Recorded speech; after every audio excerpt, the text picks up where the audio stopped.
with a big tribute night for Michael, the 3rd annual. It's a big one for the super late models with $10,000 to win, and it's a big one for all the divisions, extra laps and money for all.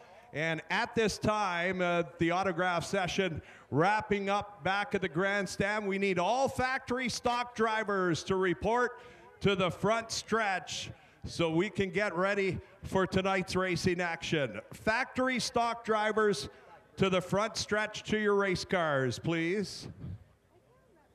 All the qualifying has been completed. The lineups are set from down in the pit area, and Jerry Liscombe doing a great job getting everything under control. Donnie and Rita Varco doing a great job promoting this great event. Rita has been endless hours spent in prepping this, going back to the end of last year's Michael Parsons Memorial. So it is going to be a great night to go racing with us tonight. So a couple of minutes away, and I will have Annette Bouchard coming up to sing the national anthem with the start time at 6:55. So make your way up into the grandstands. We are oh so close to going racing here tonight at LIR.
All right, just waiting on Annette Bouchard to make her way out onto the front stretch with us.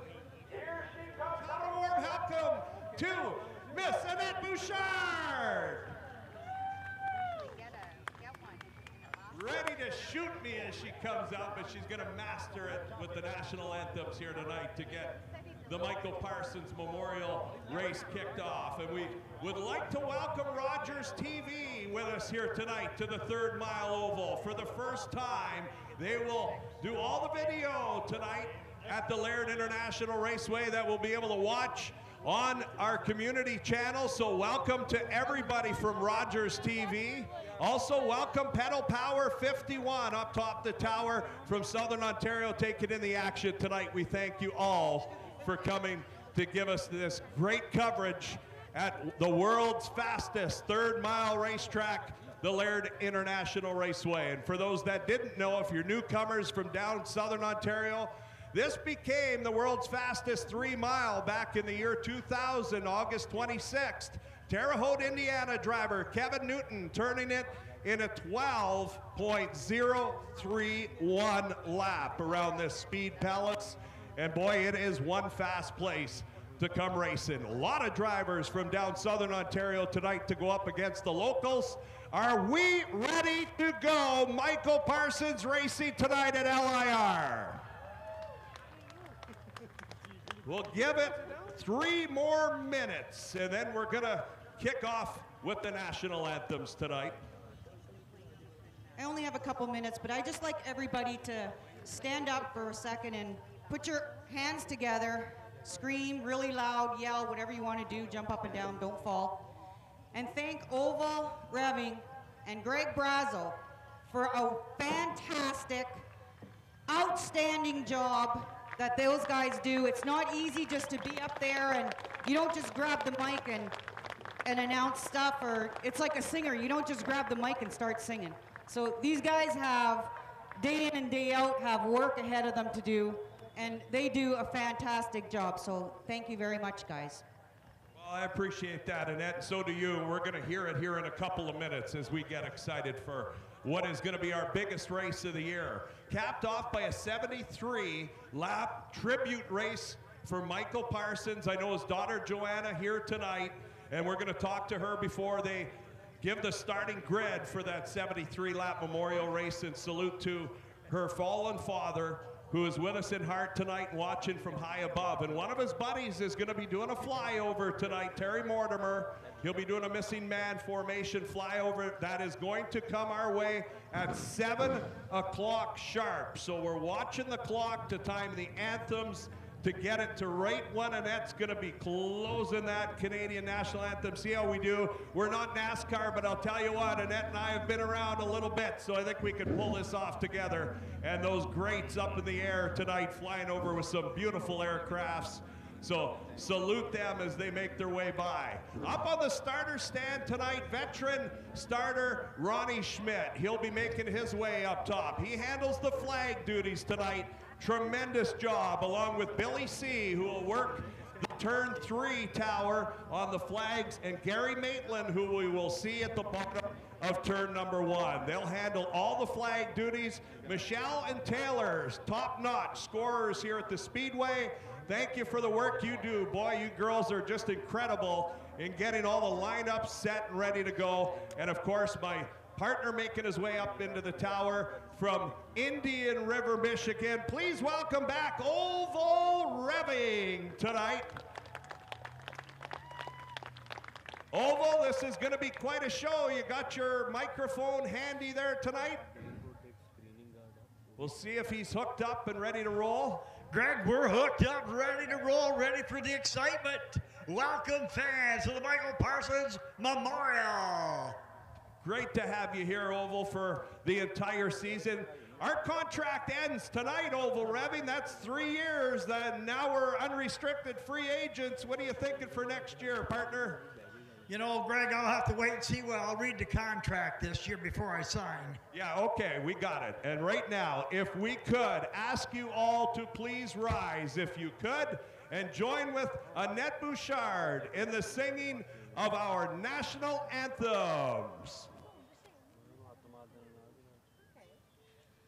Oh, say, can you see by the dawn's early light what so proudly we hailed at the twilight's last gleaming, whose broad stripes and bright stars through the perilous fight o'er the ramparts we watched were so gallantly streaming.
With glowing hearts we see thee rise, the true north strong and free. From far and wide, O Canada, we stand on guard for thee.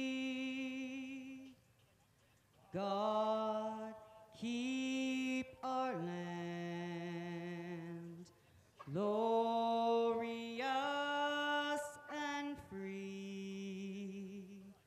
Oh, Canada, we stand on guard for thee. Oh, Canada, we stand on guard for thee.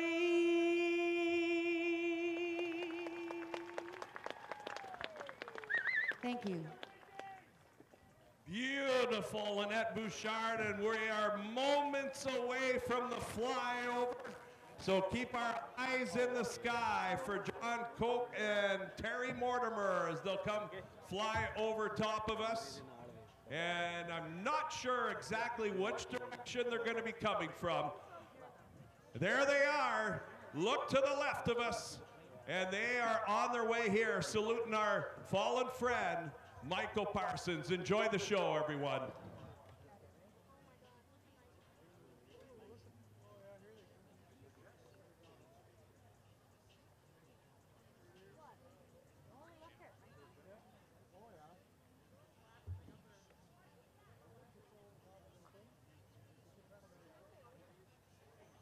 There they are, making their approach. Just look past that tree line by the pit area. They are coming quick. Everybody give them a great big salute. Everybody on their feet for this. This is a great salute for Michael Parsons tonight. We're going to see one of the planes veer upwards, the missing man formation. That'll be Terry Mortimer, a longtime friend of Michael. And here they come. How about it for them?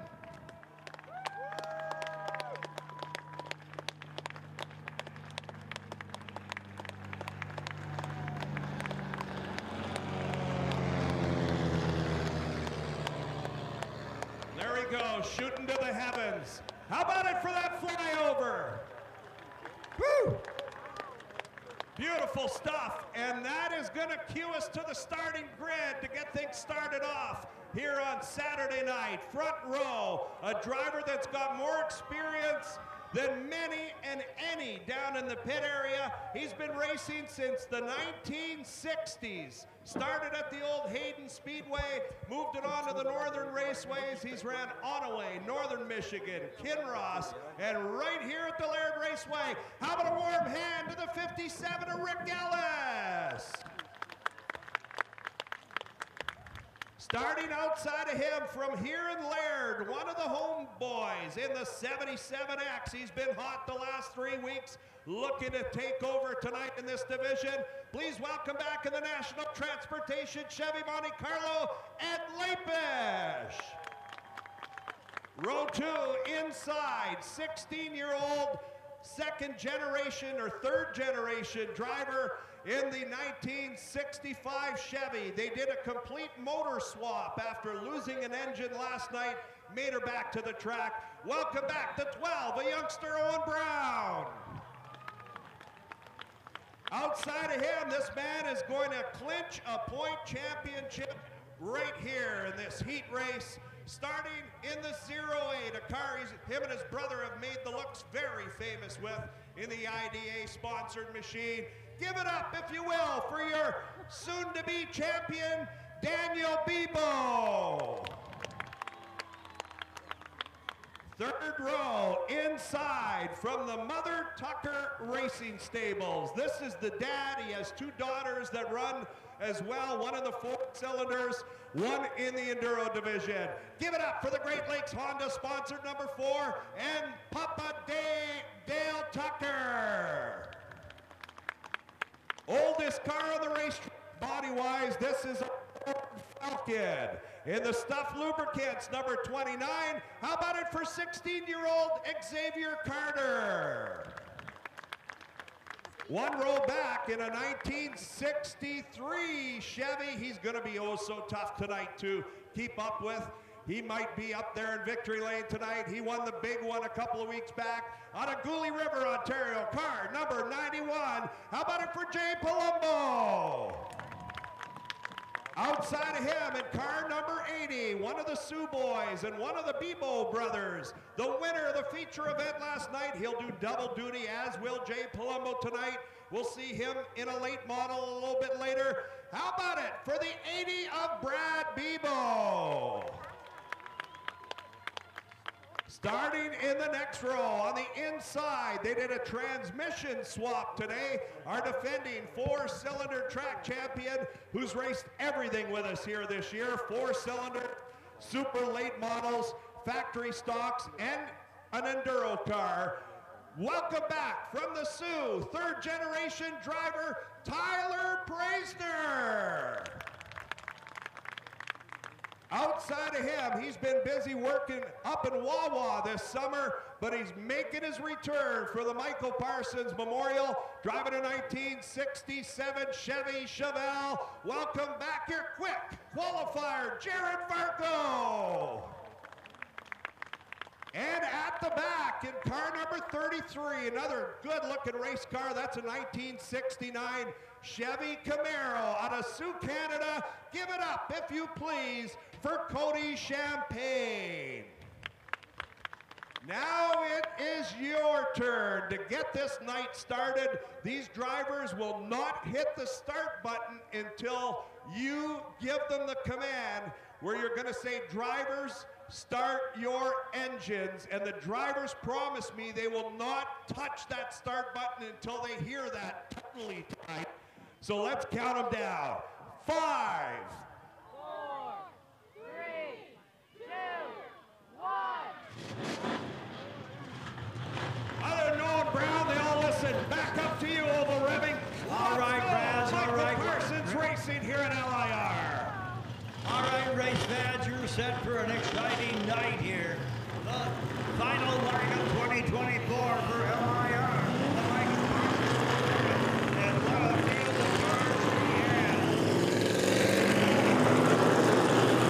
Who's got your choice, Greg Brazel? And off to the south.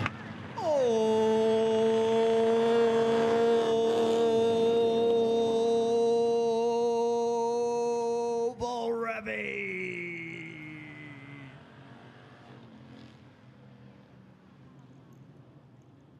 11 in this one, 10 laps.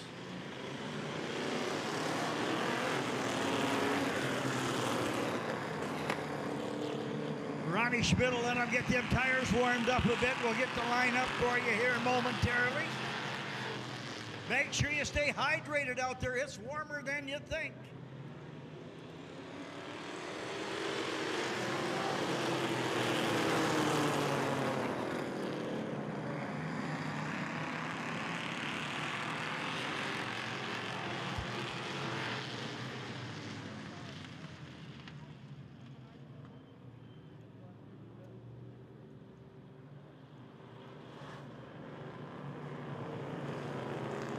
Okay, hot lap session in.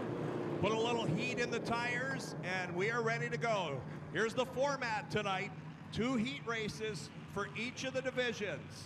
And here's the order. Other than the late models, they'll come out and run a 73-lapper. Front row, Rick Ellis and Ed Lapish. Lapish working the outside in the 77. We're ready to go green for 10 laps.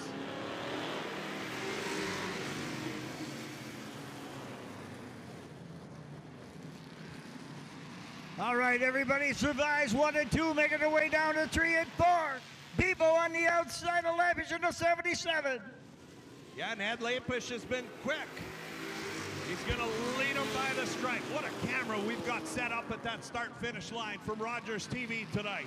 Lapish, then Bebo, and 16-year-old Xavier Carter, a graduate from the mini wedge division with a Briggs & Stratton motor. Now up with the big boys. Both Bebos up front here. Daniel Bebo now looking to the outside of Ed Lapish as they work through corners 3 and 4.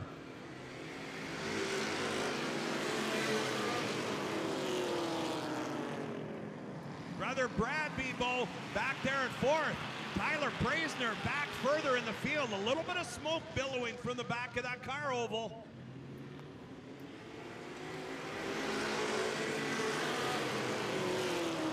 Four in, 6 to go. Bebo underneath his brother. That's Brad Bebo. Brad up to 3rd. Dan up on the outside. Will cut down in front of Jared Varco. Is up to 5th, battling with Jay Palumbo. Minus speed cam on the front stretch. Leaders side by side. All right, here we go. Lapish going to lead him into turns 3 and 4. Xavier Carter on the outside, Bebo on the inside. They're going to push it 3 wide.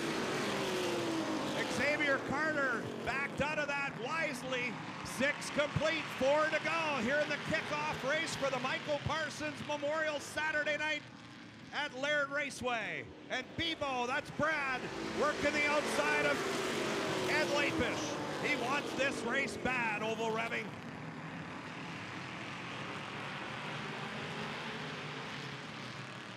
Bebo on the outside as they come out of turn 4. Bebo, your leader that time by. 8 complete, 2 to go. And Brad Bebo's fighting it on the long way around this racetrack. They'll come to the North Channel Heating and Cooling white flag. 1 to go this time by. Whoa, Bebo up front. Boy, 3 wide, Xavier Carter down on the inside. He has not won yet this year. He's looking for his first win of the season. There he comes. It looks like he's got it.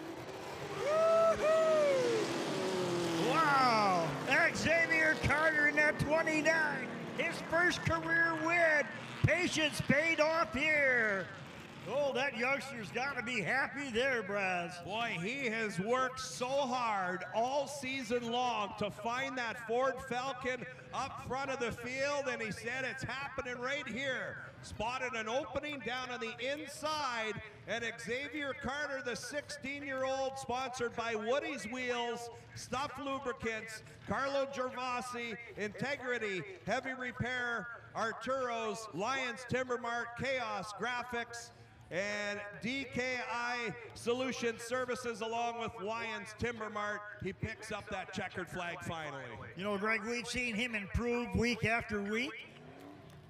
Here he comes. Nice salute for that youngster. Xavier Carter, first win at LIR. I was talking to him before the race. He thinks he's got it dialed in, and boy, he had it dialed in on that one. Boy, and that's just one of the coolest cars. Look at that thing, oval, as we see it close up. Ford Falcon body. They won it in an auction on Facebook. His father, John, a late model star here. We'll see him later in the identical number. Congrats to the entire Carter clan down pit side tonight. They got to be happy. Boy, they might have to pry that flag out of his hand, Braz. Still waving it as he heads off. Gotta love it. Now we move to the AIM Recycling 4-cylinder division for their first of 2 heat races tonight. Points on the line, your 2-point leaders. Shanna Harton, boy, look at that finish for second. Ed Lapish finishing second in that last race. That was by a nose. Here's your starting grid as they get the 1 to go. Adam Lepensi on the inside of Michigan driver Wyatt Dubois. Next row back in the 94, Seth Ralph, and outside Kaylee Tucker to number 4. Kaylee won herself her first race a week ago. Daryl Whitmell, 3rd row inside. Johnny Viato, 4th row outside in the 7. That is Daryl Whitmell in the 21. Chris Viato in the 24s. They're a little juggled here, oval. In that 38F, Dylan Cordier, and in the 22, Shanna Harton. Ken Schwartz, last night's feature winner on the prelude to the Michael Parsons. And new track record holder Dylan Sherrard back there in the 16. The 22 of Lucas Cresado. 10-lap heat race.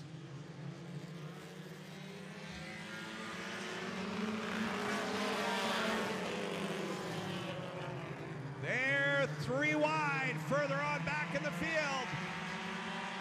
Kenny Schwartz working that inside, holding on a 5th. Seth Ralph, your leader in the 94.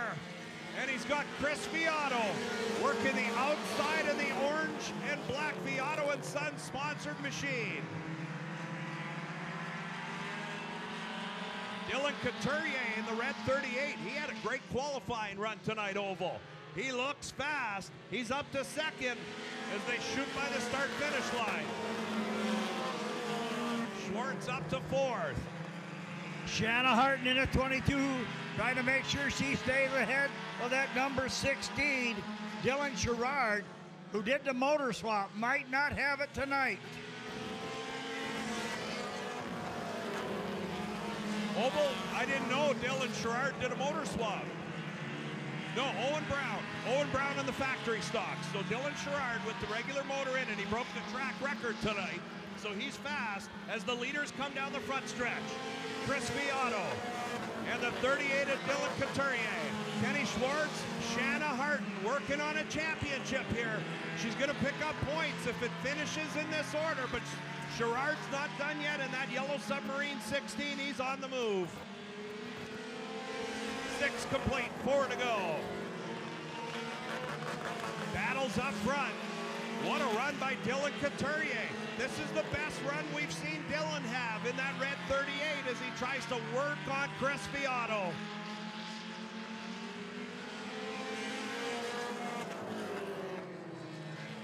Third, Kenny Schwartz. Then Shanna Harton. That's them in a 4-car breakaway down the backstretch. Working lap number 8. Christopher Viato in car number 24 will bring it down the front stretch with 2 to go.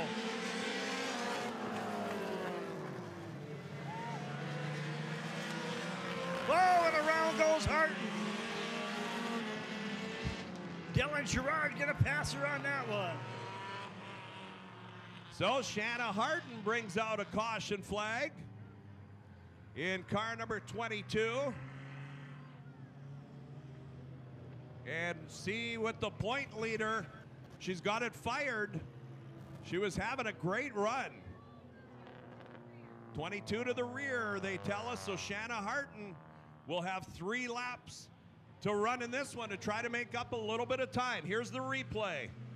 Oh, she gets into the left rear, Ken Schwartz, and around she went. So 2 drivers coming together, but Shanna drove her in a little bit too hard in the bottom there. Nice having replays, isn't it, partner? Boy, that's great, Braz. You know, she's only 10 points ahead of Dylan Sherrard in that yellow Submarine, and he's only 5. Christopher Viato only 5 points behind Sherrard. Yeah, and that could go up in smoke right here. Chris Viato, the leader. Dylan Sherrard up to 4th on this restart. And we'll see if Shanna Harton in the 22 is able to continue. She's parked down there talking things over with Gary Maitland, our turn 1 flag man. Harton will make her way to the back of the pack. 3 laps to go. Dylan Couturier having a great run in that 38 car. Outside of him, Kenny Schwartz, last night's feature winner in the 20-lap feature. Dylan Sherrard, who is 2nd in points currently, looking to gain ground here on Shanna Harton. The separation was 10 points. That's it. Coming into tonight, Sherrard already got 1 bonus point over revving from being the quick qualifier. So Shanna losing big time here. She's got to make up ground before the end of this one. Boy, this is an exciting night for those drivers coming right down to the wire for the season championship at LIR. Fans, just a reminder, as we always do, if you're sitting on white painted seats, those are the staircases here at the Laird Raceway. We ask if you could move aside, either side of the white painted area, so fans can get up and down safely through the grandstands tonight. We respect that. You abide by those rules tonight, make it a great night for everyone here at LIR. And it's a packed house here, Oval Revving, as it has been each and every Thursday night. Packed house last night for the Friday prelude to the Michael Parsons, and they are packing them in here tonight once again. Boy, Christopher Viato only 15 points off the lead. Boy, things could change tonight for him, Braz. Yes, they could. Here we go. 3 to go.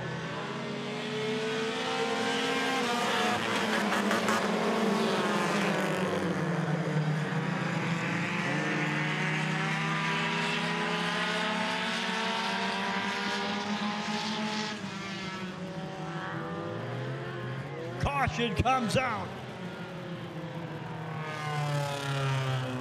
Caution flag comes out.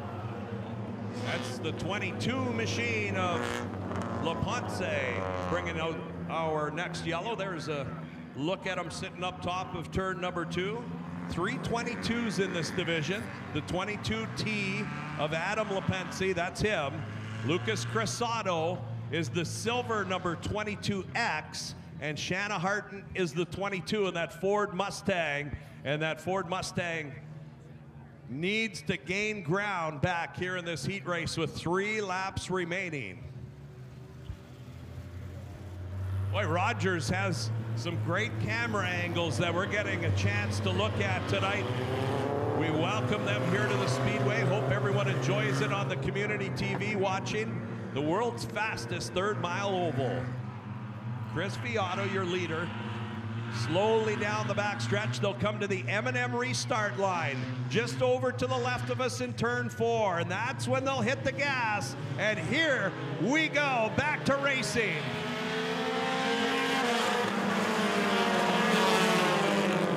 You keep your eyes on that Shanna Harton. She's going to move up as fast as she could.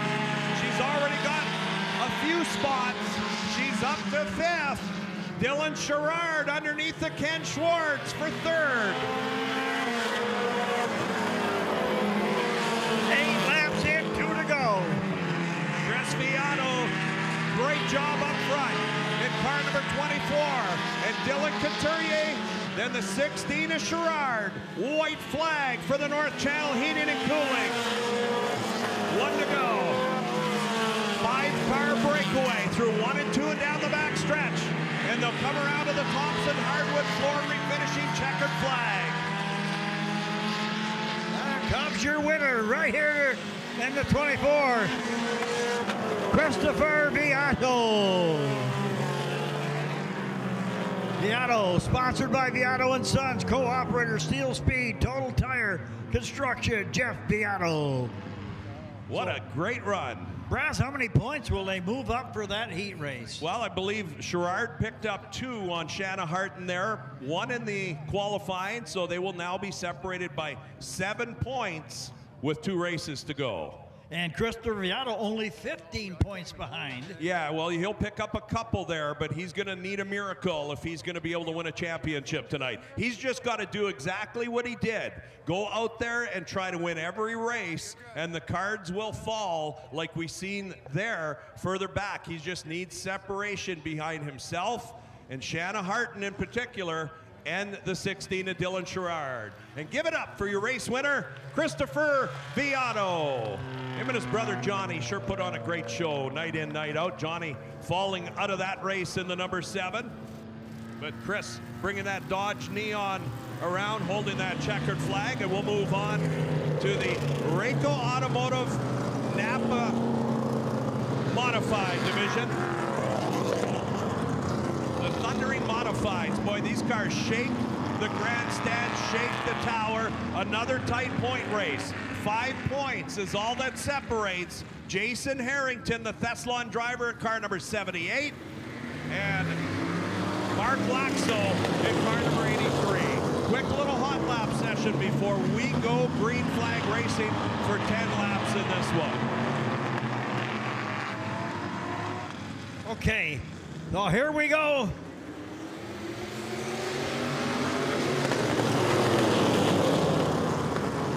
Ronnie Schmidt gonna let him get those tires warmed up. We'll get you a formation going. Brings out the yellow to slow him down. 10 laps. This is going to be a good one. This was a great race a night ago, Oval revving. Michael Gold, the tall, cool one, in car number 97 will go fourth row inside. He was the man on a mission last night to win the feature event. Give us the starting lineup. All right, up front, net 01 is Jerry Ross. Outside of him in the 20 is Matt Lewis. Next row back, Jason Harrington in the 78. Mark Popey on the outside in the 28. Third row back, Mark Loxo in the 84 and Jesse Bailey. In the 21, Jake Irwin in the 97, Michael Gold. Great shot of them coming down the front stretch. Jerry Ross and that 20. That's a rookie. Matt Lewis in the 20. Had a great season. Top 5 in points. What a great start spot for him tonight in that outside front row. Jason Harrington, you think the pressure's on that veteran, Oval? Oh, the pressure's on. And the guy chasing him in the points starts right behind him in the 84. Here we go for 10 laps. Oh, we got one spot over in turn 4. That's the 36 and Jesse Bailey around as the leaders head down the back straightaway. And they hopefully avoid one another. Yes, Michael Gold gets it woed up in time. But Jesse Bailey over to the left of us in turn number 4, looped it around at the start. Another one of the rookie drivers in the modifieds. Boy, you know, this TV monitor, this could spoil us, Braz. Boy, I gotta demand this next year, revving with our contract, I think. Kind of nice watching the monitor and the boys in the Rogers TV working it for us nicely. Seen all the replays so far. Here comes the Laird Louisville out to assist the 36 of Jesse Bailey. Hey, we got some prizes donated to give away tonight. The A-Hos donated a couple of pillows. Yes, they did. And nice of them to do that. We'll go through the prizes later on in the evening. Nice to see Jake Irwin back out in car number 21. Youngster, a long-time racer. Been probably 20 years that he's been behind the wheel of a race car. But he's had struggles this season. So this is just, I believe, the second race he started. Race. Because he broke the first night he was out.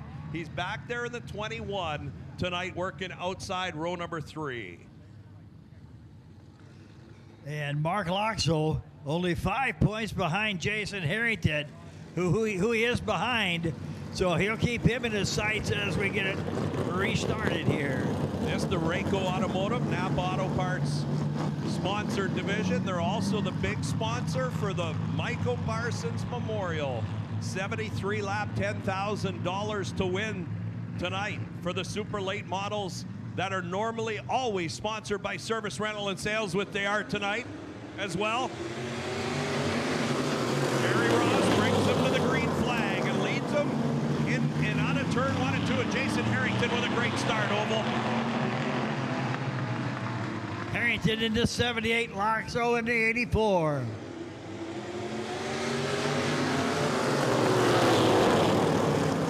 They come by the speed camera, shoot themselves through turns 1 and 2 down the backstretch. Jason Harrington, your point leader, working the outside groove. That's going to open it up for Michael Gold. Michael Gold looking to the inside of Harrington as they shoot down the backstretch. This working lap number 3 of this 10-lap heat race. Boy, Gold's working them over. And a man that was fastest in practice, Jake Irwin. He's got the most experience other than Michael Gold in the entire division here. Look at Jake Irwin down to the inside of Gold. Mark Loxo on the inside of Harrington.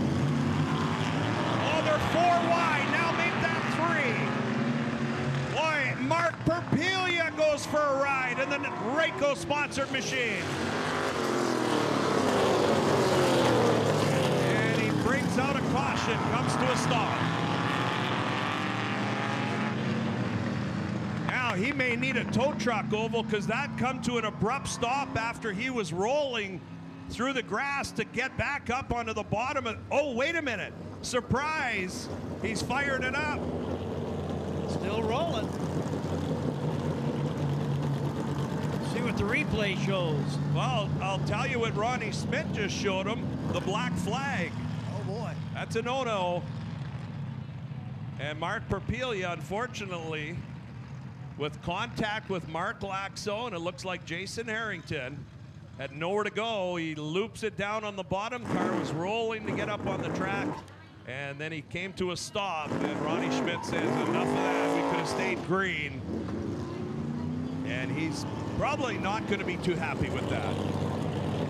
So that'll revert us back. So that'll put Mark Laxo back behind Harrington one more time, as Laxo, he did a great job getting on the inside of me, but he's got to give that up now. Yeah, and just the points here at Laird, it goes 10 for a win, 9 for second, 8 for third, 7 for fourth. So it goes down 1 until I think they get to 4. And then it bottoms out, everybody gets 4. You get a black flag, you don't get any points. So Mark Perpelia is not going to get any points for that one. But we'll restart.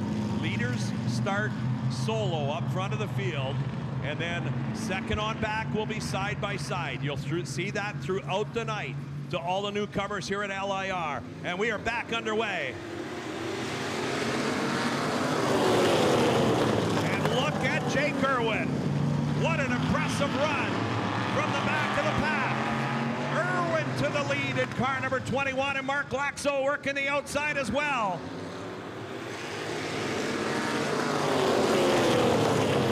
Boy, Mark Laxo's gained a couple of points if he can get by his brother-in-law, Jerry Ross. Those two battling for second are brother-in-laws. Ross in the 0-1 out of Echo Bay.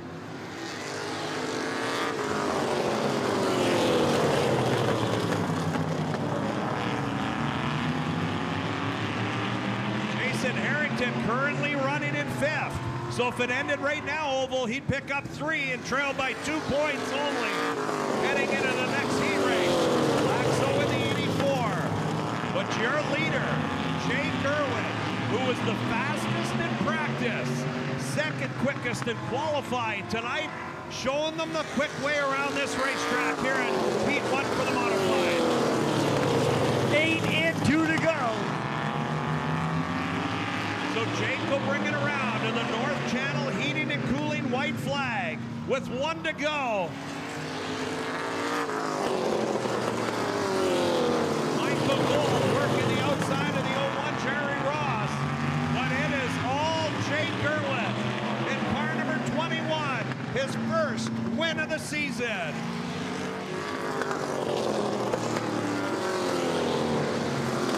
Mark Laxo second, so he's going to gain a couple of points on Harrington. Only 5 points separated them at the beginning of that one. Boy, you think that driver's going to be happy picking up the checkered flag, the Echo Bay resident in car number 21. I know his mom, Deb, would be happy. Father Glenn as well, a former race car driver himself, got into it back in the 90s, drove up into the 2000s, then got his son Jake involved in it, and we haven't seen much of him this season, but it's nice to see him back in victory lane. One of the local boys here at LIR. How about a warm reception, if you could, for the 21 of Jake Irwin? All right, ever exciting modified division. You know, watching Jake in practice, he was super fast, Oval. Turned a lap in practice that would have been the fast time out here in qualified. Michael Gold gets the fast time tonight at a 15.206. But Jake Irwin was super quick in the heat race here tonight. And that'll move us to our second heat race for the Northland Auto Factory Stock Division. Front row, that 57, that's Rick Ellis. Dirt experience, asphalt experience, he's done it all. He's ran racetracks, he's promoted. He was a part owner of the Kinross Speedway originally. Outside of him, Ed Lapish. Next row back in that 12, Owen Brown. Outside him in the 08, Daniel Beeble. Dale Tucker in that 4. Xavier Carter coming off his first career win in that 29. Can he do it again from the 6th position? I'll bet he's still smiling. Jay Palumbo in the 91 and Brad Beebo in the 80. Tyler Praisner heading pit side, but Jared Varco will start at the rear. Shotgun as we Oh, we got one around. That's one of the Bebos. That is, I believe, Daniel Bebo. And the caution flag will come out. Yeah, Daniel Bebo and the Dixon-sponsored 08. That's a Chevy Monte Carlo body. Twin cars, him and brother Brad. And this will be a complete restart. So what happens on a complete restart, if there's not one lap officially into the books, they'll line up just in the same order you and I just explained to the race fans. Oval revving. There you see the replay on the Rogers screen. So fortunately, no damage on the 08 or anyone else. They get through it. Concession stands open throughout tonight. Great food down there, refreshments, stay hydrated. We've got a couple of bikes to give away to some lucky youngsters tonight as well, Oval. Boy, there's your specialty. We've got Possum Eye Construction, who sent 10 people up to the VIP lounge tonight. So we thank Possum Eye Construction for that.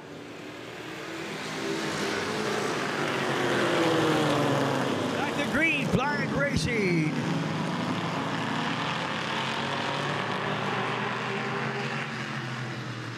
Tight as you can imagine through turns 3 and 4. Rick Ellis a little loose. You see the rear of that car just kick to the right. That loses major time. That allowed 2 by. Rick Ellis back to 3rd. Xavier Carter, the youngster, trying to work his way in. This could be his night.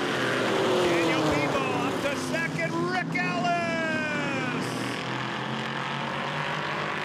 And we've got a cone up top of turn 2. This will force a caution flag as Rick Ellis is sideways, and Owen Brown in car number 12 heading pit side. As you see Ronnie Schmidt throwing the yellow. Wow. Gary Maitland pointing at one of the drivers over there in turn 1 and 2. And we'll watch the replay. Ellis was right down on the bottom of the racetrack. Owen Brown may have made contact from behind in that 12 car, but Owen is headed pit side. And look who's parked on the back stretch. Oval revving, that's Xavier Carter. Is there a problem? To the 29. He's got it fired back up and rolling, Brad, so see if he takes it pit side or gets back in the mix. He's going to get back in the mix.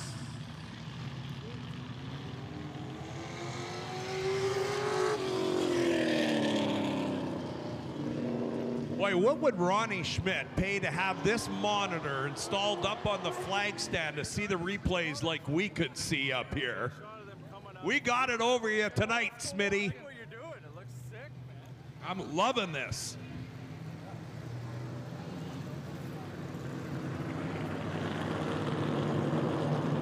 That does not change the fact that you and I do not make any of these race calls, Oval Revving.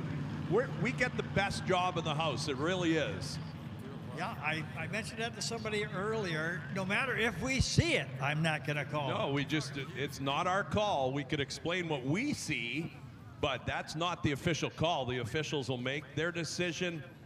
1 to go indication from Ronnie Schmidt up on the starter stand. Anytime you see that white flag waving, you see it. Now that's Tom Stevenson standing up behind him. Tom handles a lot of our media here tonight. And we'd like to remind people to stay away from the catch fence. You cannot stand by the catch fence. Guys, it could get squirrely quick here. Please, no one around the catch fence. Remember, keep those white painted areas open for an aisle for people to get up and down. Here we go, 1 complete, 9 to go.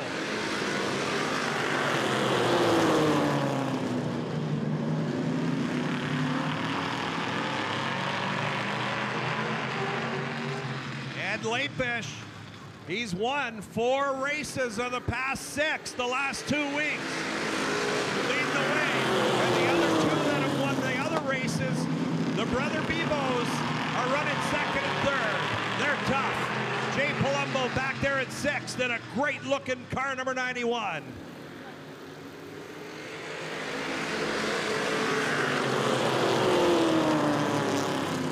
Bebo brothers side by side. Down the backstretch now. Daniel Bebo falls back to 3rd as brother Brad now looks to the outside of Lapish. Dale Tucker to number 4 now, gonna give chase. And here comes Jay Palumbo in the 91. Boy, Lapish just keeps fighting in that 77X. Down on the inside of Brad Bebo, here they come to the line. 5 complete. Officially halfway through this 10 lap. Second and final heat race for the factory stocks. Jay Palumbo to the inside. He's up to 4th, working against Dale Tucker. Tucker holds him off for now. Little contact amongst the leaders. And Lapish and Bebo. Now the Bebo brother Daniel gets to the inside of brother Brad.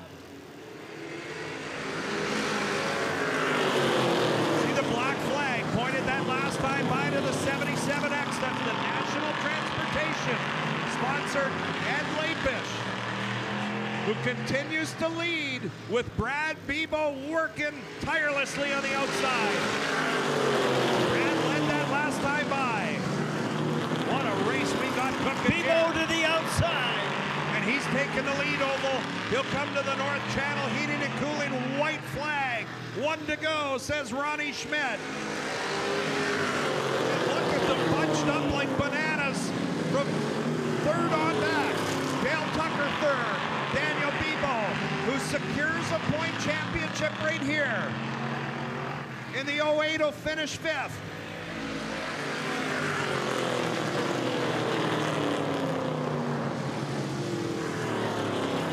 Well, it's such a grueling season here at LIR. This is race number 9. Mother Nature has treated us so well this year. No rainouts since an enduro scheduled event at the start of the year. And this man that just won the heat race is going to head back pit side happy with another win. His brother Daniel now wraps up the factory stock championship in car number 08. So they'll be celebrating down pit side. He's sponsored by IDA Drug Mart, McLeod Brothers, Johnson RV, Dixon Electric, Mrs. B's Pizza. And here he comes. Give it up for last night's feature winner and tonight's heat race winner, Brad Bebo. Double duty tonight. Double duty tonight. You know what else we have on board tonight, Oval Revin? You see that dirt track down in the center of this asphalt oval? That's for the lawnmowers. They have their championship on the line tonight as well. Ray Ferguson, the Rocket Man, here and ready to go racing to see if he can hold off the hard-charging Chuck Siddle, the Silver Bullet machine, also a National Transportation machine. He's here tonight. You call it the lawnmower races. I call it the sausage race as I make my way down. You do. It's a race to the concession stand for Oval Revving. Mercy. 4-cylinder heat race number 2. Look at the packed grandstands here tonight. What a great crowd once again. This is our first Saturday. This is the only Saturday we ever run each year. And it's for this Mike Parsons Memorial event. Lots on the line here in this heat race. Greg, being a military man, nothing more touching than that flyover. Wasn't that something? Boy, we sure appreciate that. Beautiful. John Cook, Terry Mortimer, Terry's fly to the heavens. Just beautiful.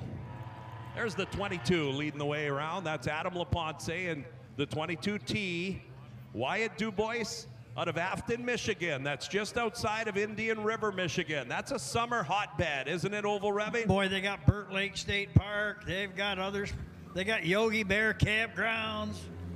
They got Mullet Lake. They got Burt Lake. They got Black Lake. They got Oval Revving. That's where you're from. Yeah, but I don't show my face down there too often. Well, you're always too darn busy sitting at racetracks and other events. But here's Chris Viato, row number 2. In the inside in the 24, Kaylee Tucker outside in the 4. 21, Daryl Whitmell. 38, Dylan Couturier. Shanna Hart, the current point leader. She needs a good run here to keep ahead of the 16 of Dylan Sherrard. And Schwartz in the 51. And Lucas Crisato at the back in the 22X. Here they go. Shanna Harton trying to drop to the inside to gain a few cars.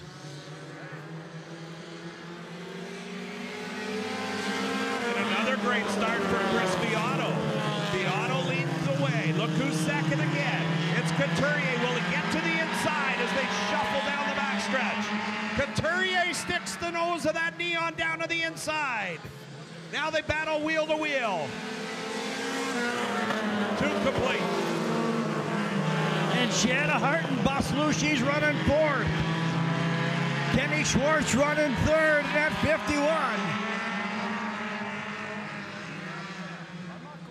Shanna Harden up to 4th. Looking good, but Kenny Schwartz meaning business in that 51. He too gets under Chris Viato. Boy, Shanna Harden's going to want to close that gap right now to keep him from getting down to the low line. Can she do it in the Ford Mustang? Part falls off Viato.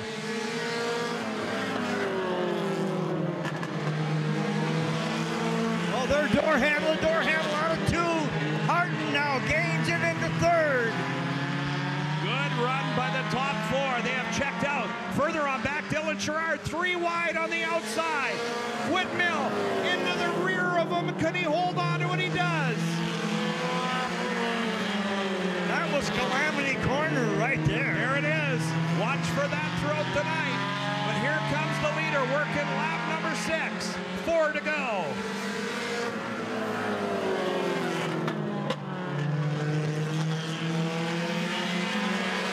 Backstretch go the leaders.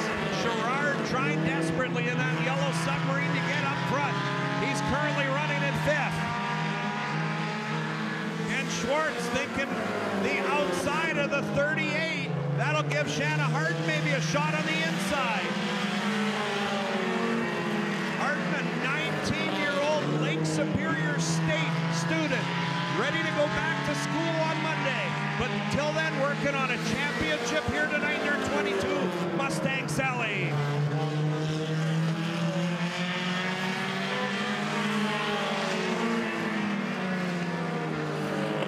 Here they'll come to the North Channel, heating and cooling white flag. 1 to go for Schwartz to make a move. Schwartz works the outside, then he dives to the bottom going into the turns. He hasn't even tried the outside. And we got one hard into the wall, Wyatt Dubois. Wow. Oh man, that was a hard lick for youngster Wyatt Dubois. Poor Wyatt. And we'll see if he's A-okay. We'll wait for the wave. He's given the track worker the wave, but a rough ride for the Afton, Michigan driver. And he was moving up to the top of the track, but he had Kaylee Tucker outside of him, and she caught him in the right rear and looped him around into the guardrail. So racing accident there in the front stretch. And boy, the wild man Wyatt Dubois, 16-year-old driver, in a completely stock Ford Ranger. That thing has even the trailer hitch still on it. But I'll tell you what, Oval, that kid built that truck himself. Father Brian overseeing all the operation, but poor Wyatt getting caught up with Kaylee Tucker in that one. He thought he was clear. Tucker was outside of him and just caught him in the right rear. You know, Wyatt and Shanna both battled in the mini wedge division down at the Onaway Speedway 4 or 5 years ago. Oh, and so many great races those two have had a chance to be in with together. That's the mini wedge division that started so many great racers. They start at the age of 8, then they move up to the unrestricted mini wedge division when they hit 12, and they're able to stay in that division till they're 14, which both of them did. And boy, What a couple of great drivers. And how about a hand to Wyatt Dubois in trouble here in heat race number 2, and hopefully he gets it back out for the feature event tonight. And there's our winner. How about giving it up for the 38 machine, Dylan Couturier.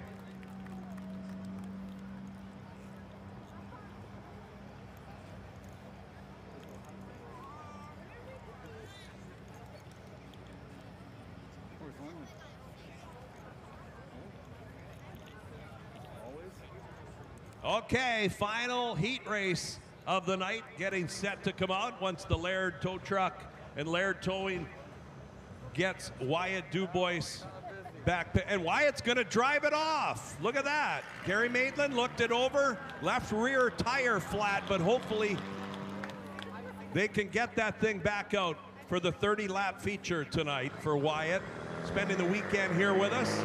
This, I believe, is 5th race night of the season with us, Oval. Greg, I talked to him last night. Of course, I was camped down by him for a while. They absolutely love LIR. Yeah, a lot of drivers here for the first time tonight. J.R. Fitzpatrick, one of the top-rated stars in Canadian racing, former NASCAR star in the Truck Series and the Xfinity Series, and a multi-time APC Series late model champion. He's here tonight. Had a great run a night ago, finishing 3rd. Well, wanting to improve it tonight. He was 2nd fastest in qualifying in his popular black number 84.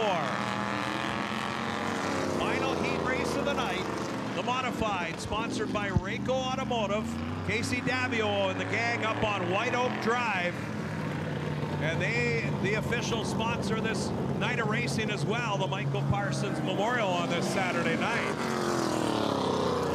Front row for this one, the 01 of Jerry Ross. Jason Harrington, the point leader, coming into tonight, will start outside of that front row. Mark Perpilia, there he is in the Rayco sponsored machine, starting inside row number 2. And a little juggling going on. Starting outside row number 2 will be Mark Laxo in car number 84, the man trying to chase down Jason Harrington for the points championship. Heat 1 winner, Jake Irwin in car number 21. Jesse Bailey in car number 36, and starting shotgun on the field, car number 97. The man we call the tall, cool one, making his return to racing this season. That is superstar driver Michael Gold.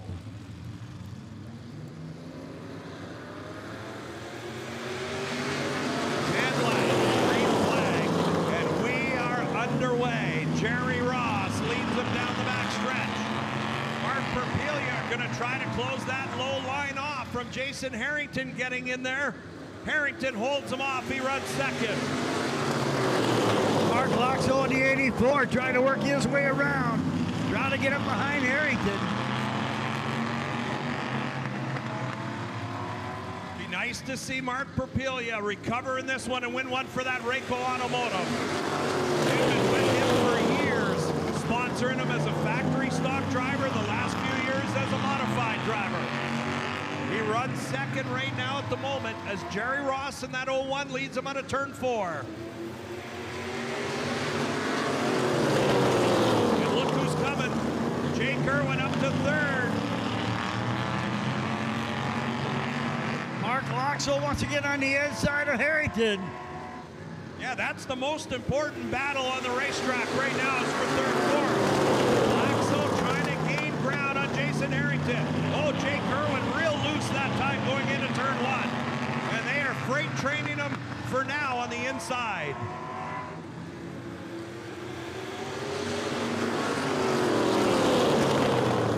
Laxo currently running 3rd. Irwin trying to get him on the outside. Michael Gold in the 97.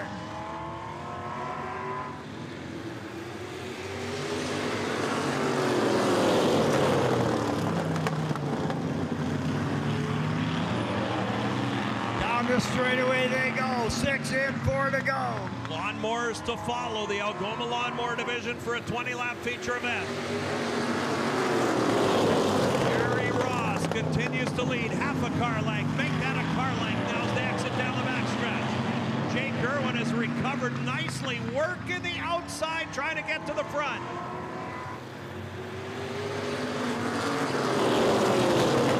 And drops Mark Papilia back into fourth. Third, actually, for Papilia, fourth for Laxo. And the leaders are still battling it as they come to the North Channel, heating and cooling white flag. This is going to go down to the wire. Jake Irwin, winner of Heat 1, looking to back it up here in his second 10-lap heat race. Leading Jerry Ross. Two Echo Bay kids coming for the checkered flag. Give it to Jake Irwin. Oh, what a run there. Jake Irwin. Jake followed by Jerry Ross. Mark Papilia. Great run for him in the car, number 28 Rayco sponsored machine. He finishes third. Mark Laxo fourth. Michael Gold rounding out the top 5. Oval, you're going to talk to the guys from the I-500 here shortly. They're up in the tower waiting on you. I'll make my way down to the track as you do that for the lawn more races tonight. But before that, this is back-to-back wins for the hard luck kid this season. He's making amends tonight aboard that car number 21. That's his baby. How about it for him? Jake Irwin. Oval revving, turning it over to you, my friend. Brass, all right, we got from the I-500. What's your name, young man? I'm Ryan Kostanowitz. I'm the Canadian liaison with the board of directors for the I-500. On the board of directors, who have you brought with you? I have my daughter. She's a princess with the pageant program, Catherine. All right, young lady, you want to say a word to this crowd here at LIR? Sure, why not? Hi, I'm Catherine Rose. I'm part of the Miss I-500 pageant run in Sioux, Michigan, every night before the race. All right, and if I might ask, how old are you? I am 14. A 14-year-old, and what's your passion now? I either want to be a race car driver or photographer. And the dad, you must be proud? Absolutely. I'm proud of all those girls that go up there on that stage, and if anybody hasn't ever checked it out, you should come by and see it. It's not your typical toddlers and tiaras pageant. Okay, what have you got here behind the tower as giveaways? Back there, we've got a couple passes we're giving away. We've got some free buttons from years past, information, free magazines. Come out and check the sleds out, and then they can say information's always free. All right, you heard it right here from the I-500 staff. As the lawnmowers are down getting warmed up. Young lady, are you in the running this year? Yes, I am. How many girls compete? A lot. A lot of girls compete. Well, congratulations on your success there. Anything else for the crowd? If you've never been to the I-500, come out and check it out. It's like NASCAR on ice. It's a spectacle to see. NASCAR on ice. That's a good one there. Well, thank you much for visiting the tower. Good luck tonight. You still got giveaways? Absolutely. Come on by. Come, like I said, get some information, see some sleds, and enter to win some goodies. Oh, we got Al Chapo around over at turn 2. Okay, thank you. Al Lowen, Darcy Reed, and Chuck Siddle, your front 3. Vasily Ionescu in that green and yellow lawnmower. He is running in fourth, off the track, turn 4. And the Rocket Man, Ray Ferguson, moves up to 4th. Ferguson wants a great finish. He's in the yellow machine. Darcy Reed into the right front of Al Lowen. Oh, and Chuck Siddle to the inside. What a move. Siddle to the front. Chuck Siddle broke a wrist 3 weeks ago in a horrifying crash over in turn 4. He's got a cast on his hand tonight. The man I call Catfish is on the move. Al Lowen sits second. Darcy Reed back there in 3rd. Reed looking to the outside of the purple people leader, Al Lowen. Reed in the yellow machine. Then your point leader, Ray Ferguson, running at 4th. Darcy Reed now up to 2nd. Halfway through. Al Chapo, after an early spin, is back in action. All Chuck Siddle as he comes up to some lap traffic. The Silver Bullet sponsored lawnmower is on a rail here tonight.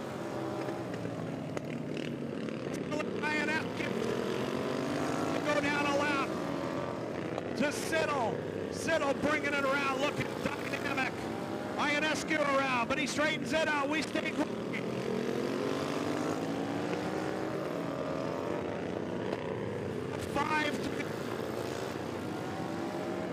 5 to go for Buck Siddle that last time by. Speeds up to around 55 kilometers an hour here tonight in the lawnmowers on the little dirt track that they maintain and do a great job each and every week to make this track raceable. Siddle with the laps winding down. Sitting in first. Ray Ferguson, the point leader, back in third. Al Lowen running fourth. Darcy Reed running second. Here comes the white flag to the Catfish in the silver bullet. That is Chuck Siddle making his way around one more time. And to the line, it'll be Chuck Siddle. And look at the cast on his left arm. Finishing second, it's going to be at the line, Darcy Reed. Ray Ferguson finishes third. Al Lowen fourth.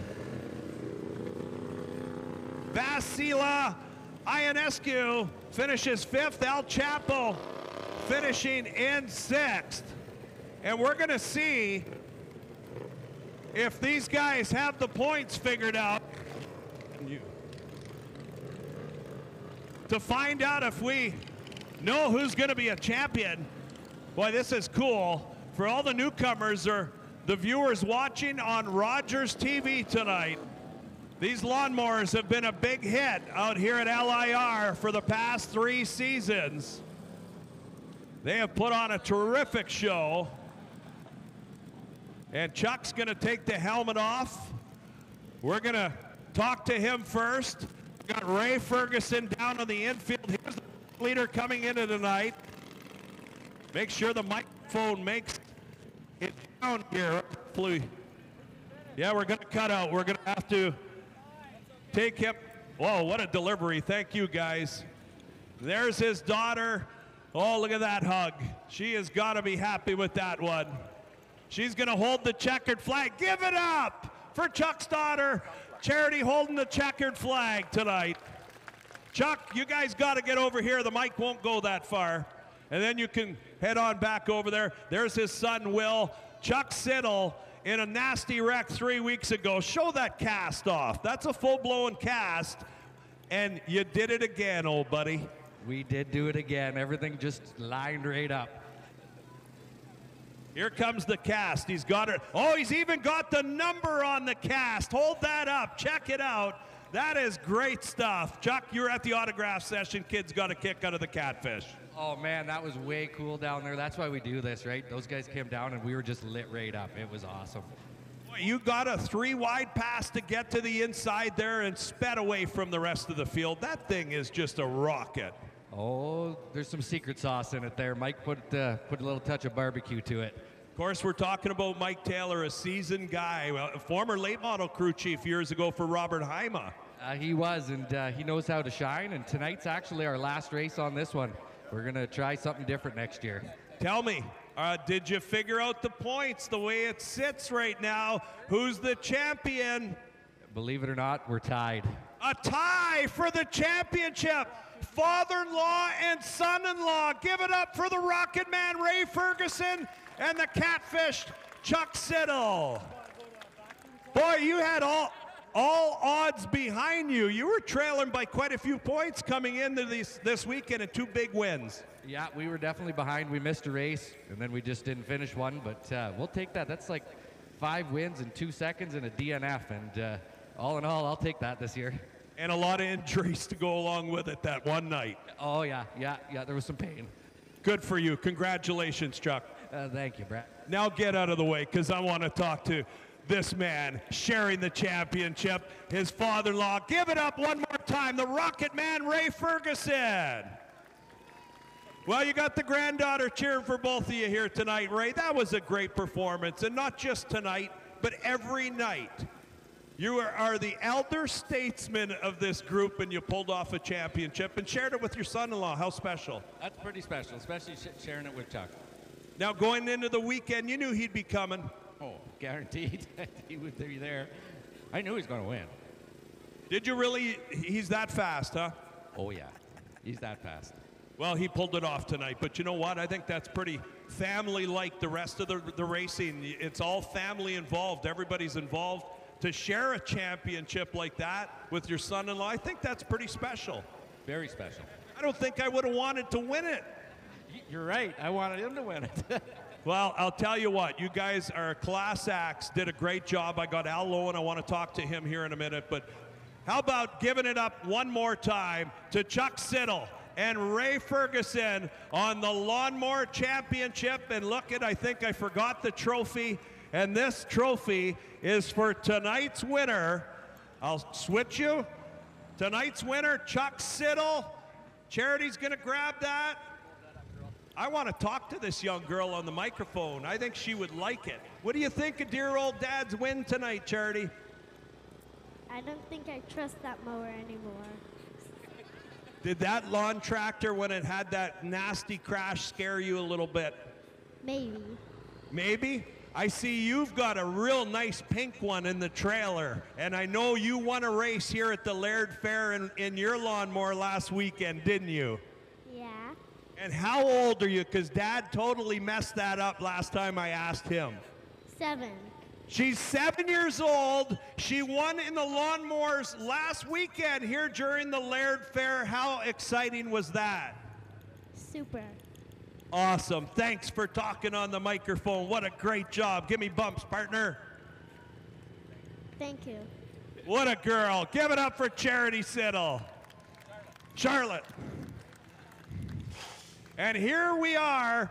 Al Lowen, make your way over here. Something interesting about all of us. We all iRace together as well. That's simulation racing, which we're going to start a league up here for the locals at Laird Raceway soon. Once this season ends tonight, we'll be turning it back to the simulator. This guy has kicked butt on the simulator. Al, you got into it a little later, but what a great run. It was a great one. It's been a great year. And first of all, I want to thank all you guys, all the fans out here for just sticking around and watching us week in and week out. We so much appreciate it, guys. You just can't thank you enough. Well, and this track took a lot of work. You just got to come out and enjoy it most nights. But talk about these guys, all the work they do throughout the year to prep it like an actual full-blown dirt track. I mean, most dirt tracks across Michigan would like this surface to race on. It's an ongoing work with the clay. I mean, it's the first year of the clay, and it's a ton of work. I mean, if it's not watering, it's, packing. If it's not packing, it's smoothing. I mean, you got guys that'll sit out here for like 3, 4, 5, 6 hours just to prep this track so we can race. It's a whole bunch of people, and we just can't thank them all enough. Boy, how about a hand to all of them that give a hand to make this dirt track special to us, the race fans. Al, thank you. All of them, what a great season. Congrats to Rocket Man Ray Ferguson and son-in-law Chuck Siddle, who, if he hadn't have missed that one night, I don't think it would have been a points race, would it have? I don't think so. We had a real good going. Good job, buddy. And take care of that wrist. Get you healed up. I'm going to kick your butt in iRacing, my friend. Oval, up to you, my friend. We're ready for the factory stock feature event, which is lined up down pit side now. All right, race fans, thank you, Braz. We have got a 30-lap factory stock feature in store right here at LIR for the Michael Parsons Memorial. Final night, the final race of the season tonight here at LIR.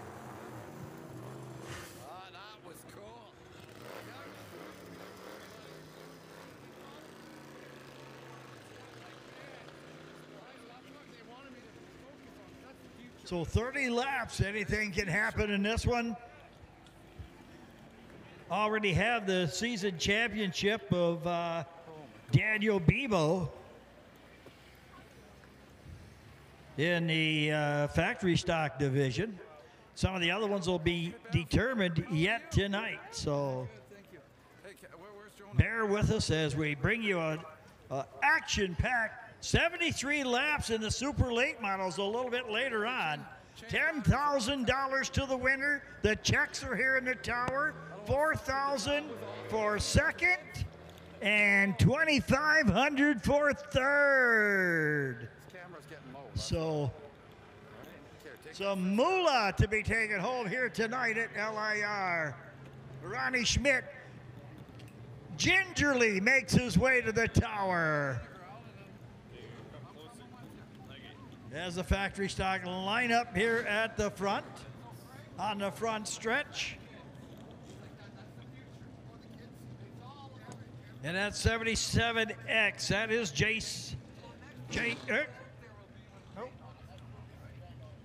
Ed Lappish. In the 77X outside him in the number 12 is Owen Brown. Next row back in the 08 is Daniel Bebo, your factory stock champion. In the number 4, that is going to be Dale Tucker. Next row back, next over your car to 29, Jay Palumbo in the 91. Jared Barco in the 67. In the 33, Cody Champagne.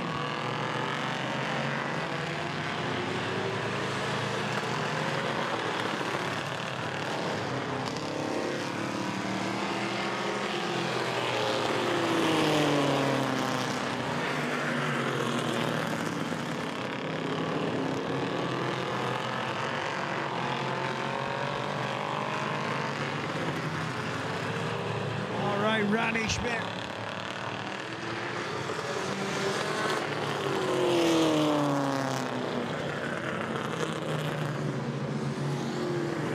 Ronnie Schmidt gets him slowed down.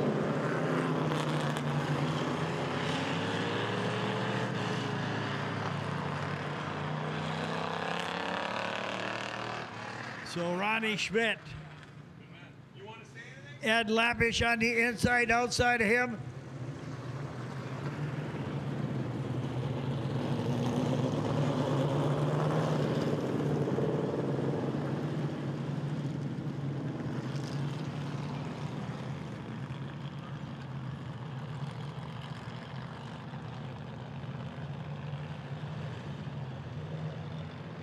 Ronnie Schmidt looks him over. 30 laps in this one. Boy, that was fun. Talk about family involvement, oval revving. We just watched it there with the Algoma Lawnmower Racing. Brad, this one should be an exciting one. 30 laps, so a lot of time to make your move. This is going to be a dandy. Ed Lapish, Dan Bebo.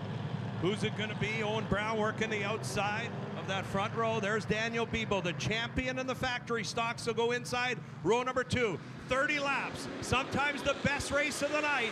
And we are factory stock racing.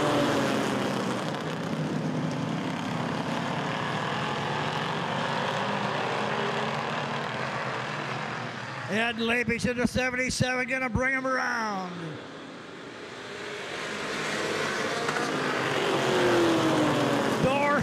Door handle through 1 and 2. Side by side, ready to ride as they come into 3 and 4. Ed Lappish on the inside.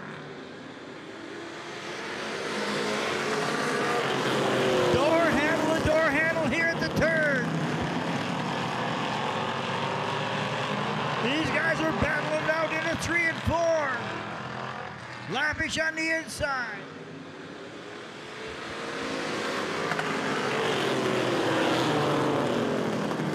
Dan Bebo in the 08 now, drops back into 3rd.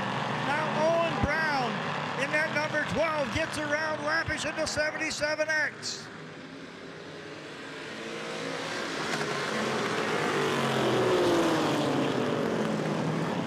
Whoa, sparks flying from that number 12, Owen Brown. I don't know if he's got a tire going down or not on the back. Looks good here. Seems to be clear. He is breaking away from the field here. About an 8-car leg lead ahead of Ed Lapish in the 77.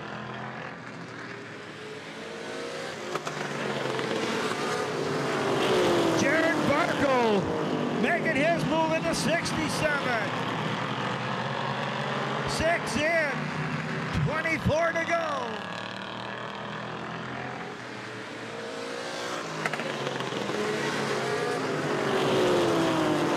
Owen Brown putting on a driver's clinic here. Probably 10 car lengths out front of the field. As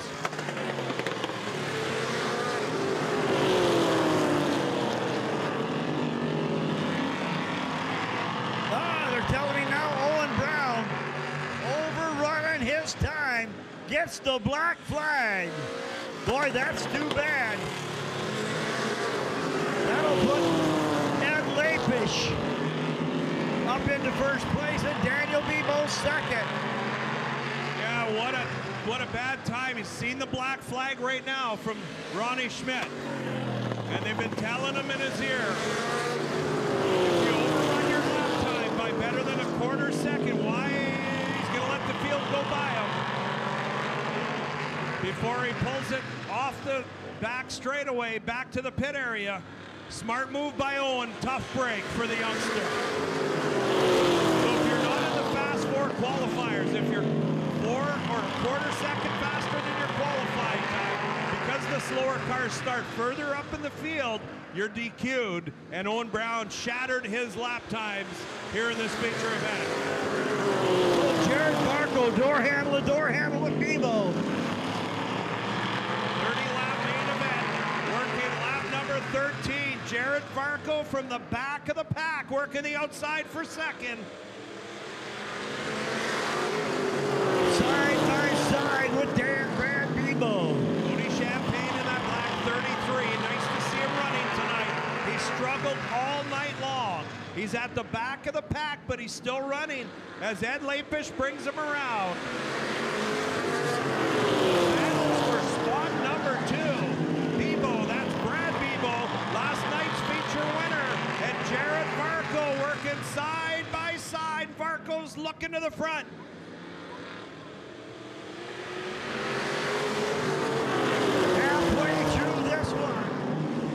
Lapish gonna lead him around, but Jared Barco now gonna try and challenge him on the outside as they come into 3. Little tap there by Dan Bebo saying, give me a lane to Ed Lapish. Holding on to that bottom. Doesn't look like they're gonna get by on the bottom of the front stretch. The back stretch they may. But Jared Barco wants to put that 1967 Chevelle to the front of the field on the highway around the Laird Raceway. Bebo battles back in that 80 now on the inside. Whoa, a little tap from Xavier Carter. Oh, that was Bebo on to Lapish again. 2 laps in a row out of 2. Will that be enough to give Jared Barco the lead? Down the back stretch, and Jared Barco, your new leader. This working lap number 19, and our champ, Daniel Bebo, is heading pit side. Daniel Bebo heading pit side. Brad Bebo runs in second. And look at Jay Palumbo up there in 4th. Oh, the crossover! Oh, Jay Palumbo. What a move by Bebo, but it's all for naught as Jay Palumbo looped that 91 up top over in turn 4. Boy, that's your calamity corner. You know, you seen him going high, coming out of it high. Cass just looped it. Boy, wondering, we'll see for the replay. Here's the replay we get to watch. Oh, he just stepped right off the track up top turn 3 oval. He was just up way too high, gone in the grass, and that car come right around on him. Great car control by Jay Palumbo to hold onto it and not get into the tires of the fence. Look at that machine, 1963 Chevy's testing the steering, but it looked from here like he just stepped off the track with the right side up in that grass area. He'll restart at the back of the pack. Boy, what a great job your TV crew is doing here with those cameras. I think that's your TV crew. You invited them up. I'm just happy to be a part of it up here. Greg Grazzo, oval revving up in the tower at the Laird Raceway. And a sold out Pridneer Laird International Raceway tonight. Feature time. Doesn't get better than this. The lights are on, oval revving. We're going to see the nighttime racing here soon, but till then, 11 laps to work for Jared Varco, the leader in car number 67.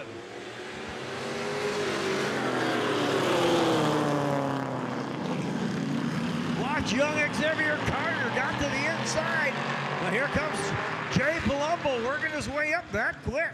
Yeah, he's up to 4th.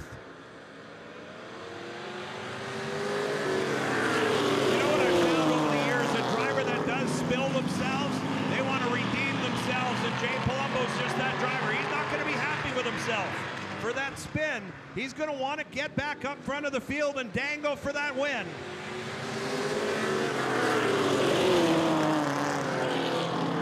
Brad Bebo thinking inside. I think if he could get to the inside of Jared Varco in turn 4, that might be the spall, and Bebo gets a tap from Carter. Managed to hold on to it. That was quite the tap. But that might give Jared Varco enough to separate himself from Brad Bebo. We'll see with 7 to go. This time by if Bebo can close that gap.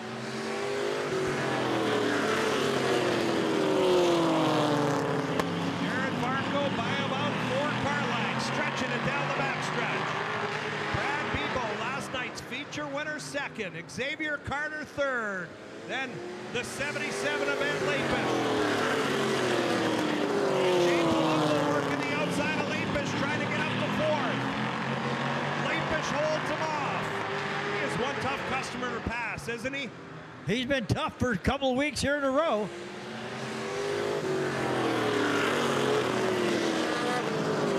What a difference a couple of weeks makes. We watched Jay Palumbo totally dominate a 1,000 to win factory stock feature just 3 weeks ago. Tonight he's really struggling in that 91.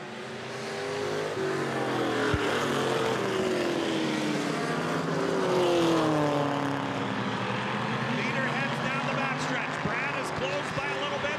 This working lap number 27 of the 30-lap feature event.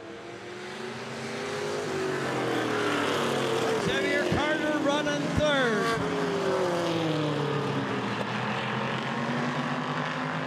Here comes Varco. Bebo trying to close the gap.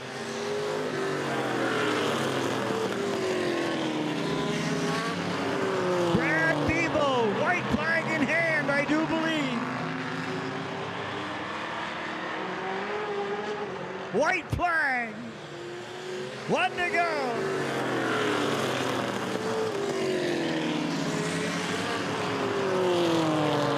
Jared Varco in that 67. Bebo in the 80. Xavier Carter in the 29. What a finish. Ed Lapish 4th. But what a run. So Jared Varco, first time out this season that I know of, gonna bring home the checkered flag in that 30-lap feature. But a great run by Brad Bebo. And how about the youngster, Xavier Carter, getting his first checkered flag tonight and finishing 3rd in this 30-lapper. As we'll pass it down to Braz. Thanks, Oval Revving. His dad is going to be smiling ear to ear. 2nd generation, actually 3rd generation driver. Grandfather Donnie Varco Sr. was an original racer back in the old days in the 60s and 70s. His father, Dennis Varco, ran in the sportsman and the late model divisions before passing the helmet down to son Jarrett, and Jarrett's going to wheel it up into the Laird International Raceway. Checkered flag, victory lane. We'll get a chat with him. We'll let him unbuckle himself out of that car and get him out. He's been working all summer up in Wawa, Ontario, and this is his first trip to Laird Raceway this summer in this good-looking 1967 Chevy Chevelle. As he climbs out, let him hear you. How about it for Buck? Jared Varco. Put her there, pal. That was a great race out here tonight. Outstanding drive in this good-looking race car. Thank you very much. Everything tonight goes to me and my dad.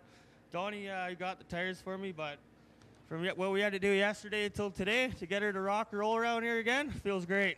Boy, a lot of work went into it, I'm sure. Last night, first night out, a little bit of a struggle. 2-year-old tires, we had told the crowd that. A lot different on the new tires. What else did you have to do to it today to get it this fast? Well, last night, halfway through the feature, I lost all the brakes, blew the right front caliper. So we got all that all fixed up, and just in time. Boy, Grandpa up in heaven, Dad in the pits watching. It's a family sport. Your Uncle Donnie is the track owner here, putting on a big show. For another guy you grew up watching and knowing, Michael Parsons, how special to win a Michael Parsons feature? Oh, it feels great. I can't be more happy about the very last race of the year, too. Now, working up in Wawa didn't get you here this summer. No, definitely not. But I mean, I don't mind working up there. I would mind coming down a little bit more next year, but hey, we'll see. You're a character. We missed you this summer, brother. Great to see you out here in Victory Lane. Thank you very much. Give it up for the man they call Buck, Jared Varco, and a great-looking 1967 Chevy Chevelle. Let's go. Let's go up to you, Oval, and you're going to lead me around the grandstands to give away one of these bikes right now. I'm on my way up. You direct me where you want me to go before they wheel these mods out of the pits. All right, Greg, come this way. Let's go this way tonight. Yeah, come on down. Let me look at them bicycles. All right, we got them. All right, we're looking for a youngster. All right, I see it. Keep going, Braz. Down farther, down farther, down farther. Keep going. Don't give up. Down farther. Come on. There you go. Chatting down. You see that kid with the red shirt? Both hands up. Man, he was up. Yeah, get that bicycle. He's got it. He's got a Sioux Greyhound shirt on. I bet you he's heard Jerry Liscombe on the radio calling the action tonight. Come on down.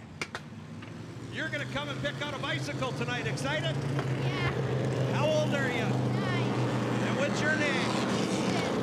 Congratulations. Come on over. We got a brand new bike for you tonight. Everybody can use a new bike, can't they? Yeah. Oh, this is awesome. Come on up. Right there. You tell me which one you want. There's a little bigger one and a little smaller one. He wants the big one. You're getting it. That's your bike. At the end of the night, you come here and grab that bike, okay? Okay. Congratulations. This is great. Are you enjoying the Laird Raceway tonight? Yes. Who's your favorite? Number 77. Chase Wilson. Yeah. Did he win it tonight? Yeah. Okay, congratulations. Okay, you come and get that bike after. A Chase Wilson fan wins it. Oval, back up to you, ready for the modified main event. All right, Braz, here we go. Modified feature, 30 laps, $1,000 to win. Jerry Ross in the 01. Outside of him, Matt Lewis in the 20. Jason Harrington in the 78. Mark Papie in the 28. Back third row, Mark Loxo in the 84. Jake Irwin in the 21. Jesse Bailey in the 36. And in the 97, Michael Gold. 30 laps with this one here. $1,000 to the winner. This is going to be a ground pounder right here, Brass. Good job on the bicycle. Great pick. Revving couldn't go wrong with that youngster. Here we go, 30 laps.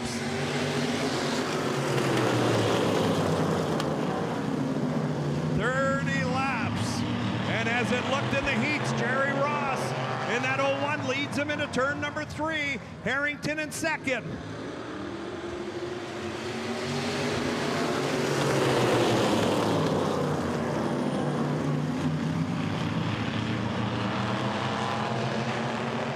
Boy, and this one's going to be a tight one for points. This is going to mean a lot.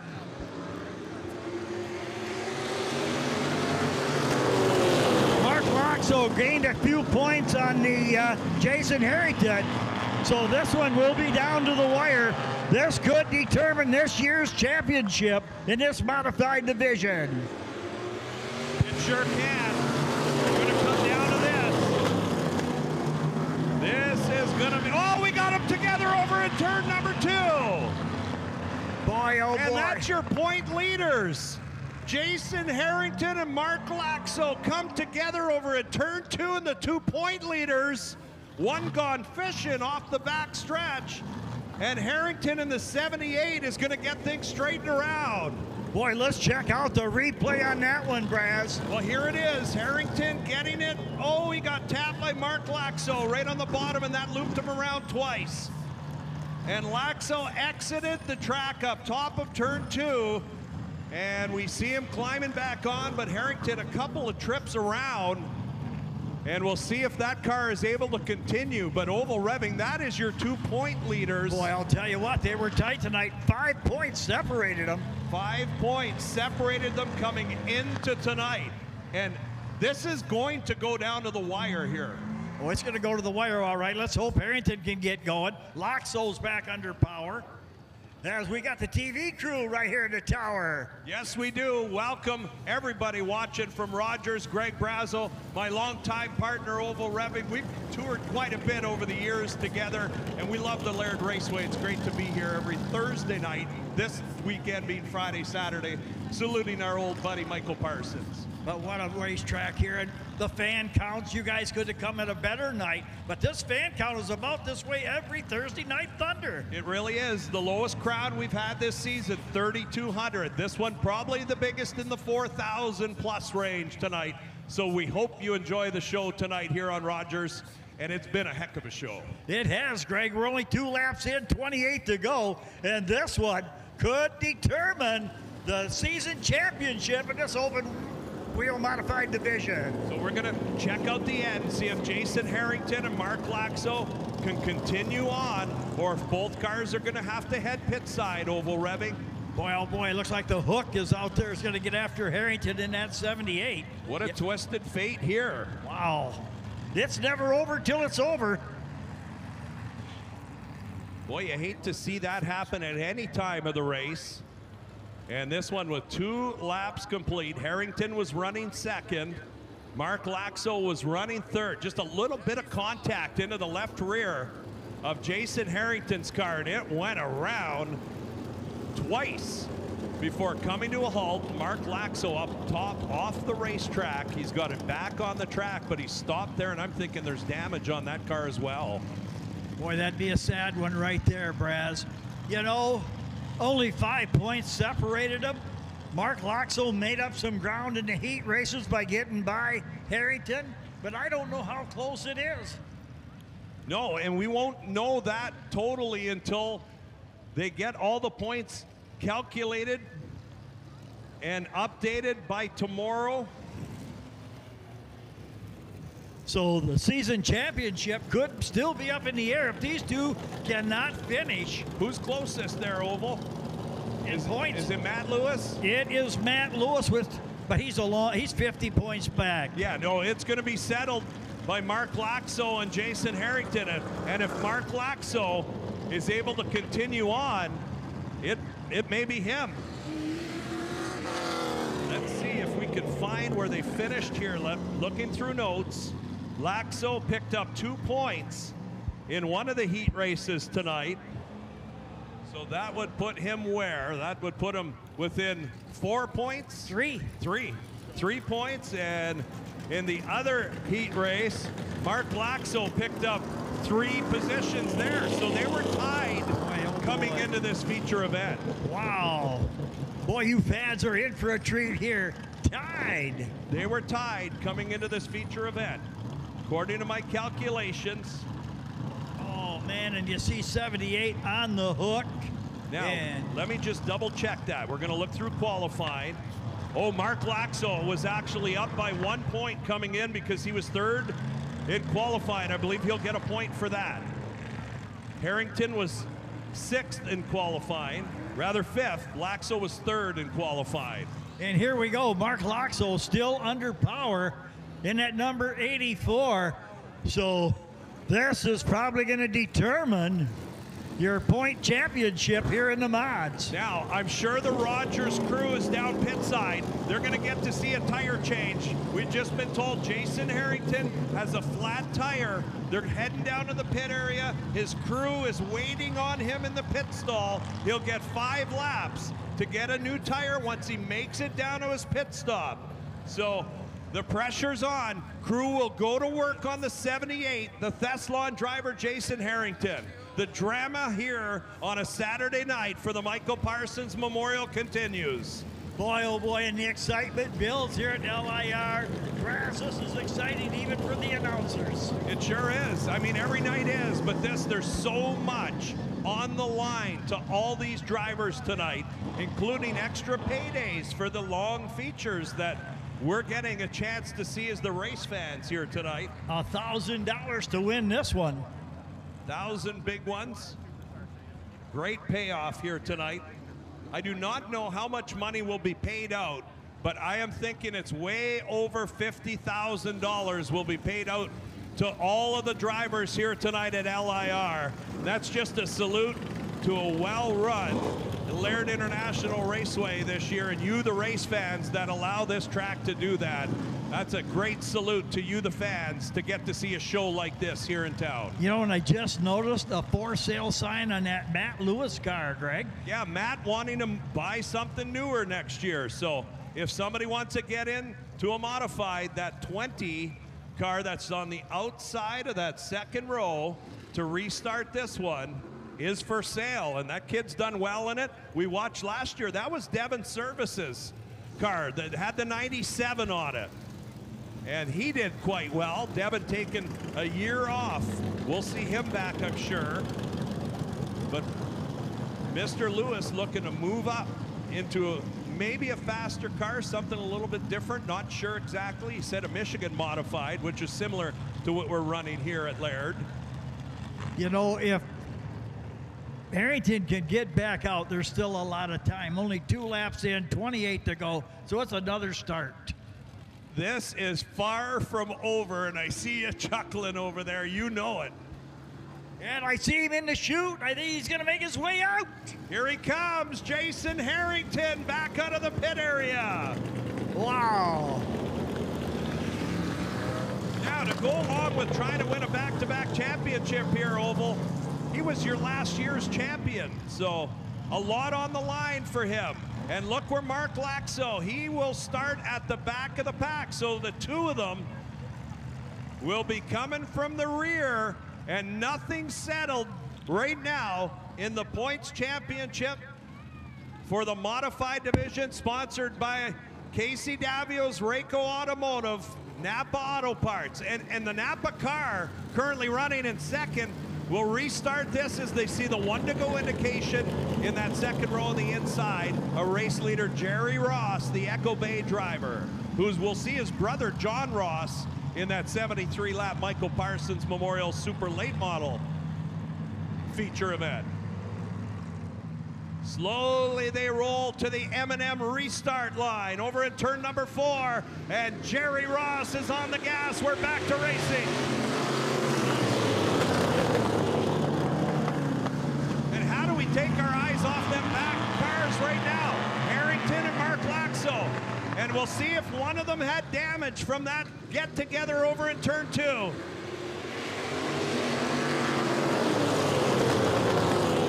Ronnie Schmidt, black flag in hand at somebody. Just a point, a warning to somebody to hold the lane. Might have been Mark Perpelia, might have been Jake Irwin. Irwin to the outside of Perpelia.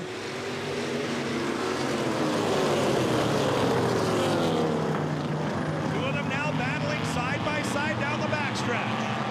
Mark Perpelia in the 28. Jake Irwin, who's won both heat races, up in that 21. 5 in, 25 to go.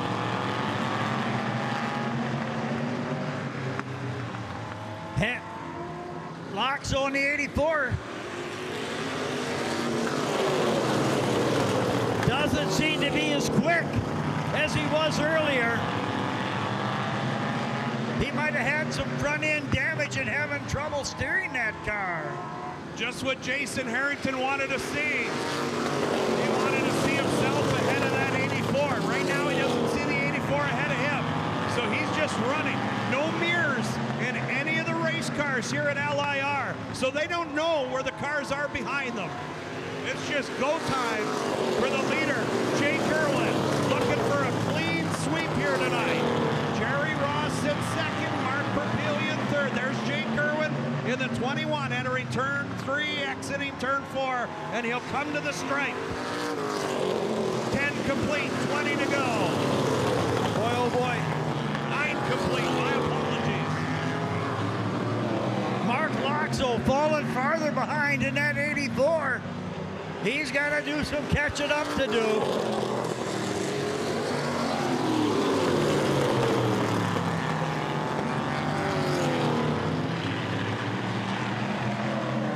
Michael Gold working the outside of Jerry Ross. He's trying to get up to third. Gold now with a hard drive into turn number 1. All Jake Irwin. He has said bye-bye to the rest of the modified field here in this one. Looking for a perfect night.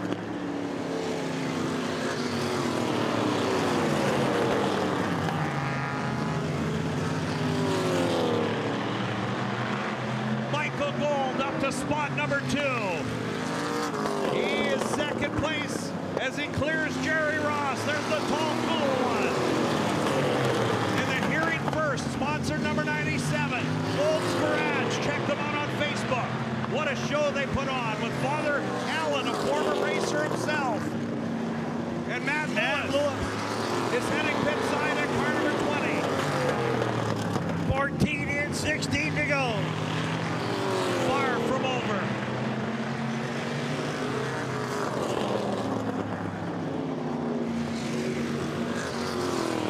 Mark Loxo in the 84 seeming to fall farther behind.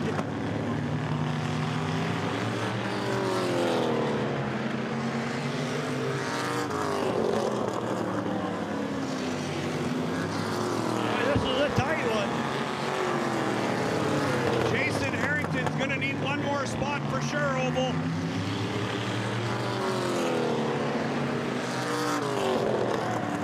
He is going to need to get by Mark Laxo's brother-in-law to pick up that extra point. Because my calculations have Laxo and him at the moment tied for that lead.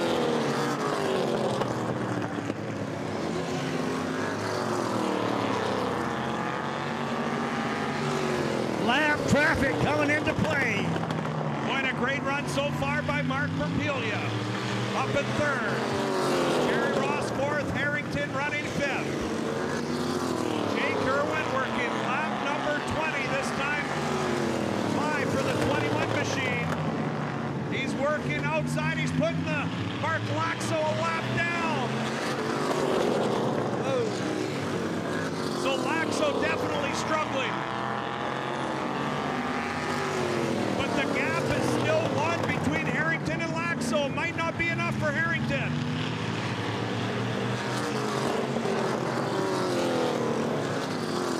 Wow, 21 here.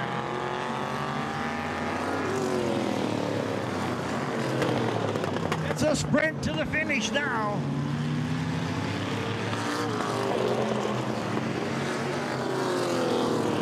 Harrington trying to get by Ross. Jerry Ross in the 01, currently up front. Super late model feature is next. They're lining up down pit side, but nothing settled here yet. 23 complete, 7 to go. And Jake Irwin has been on a rail tonight in that 21.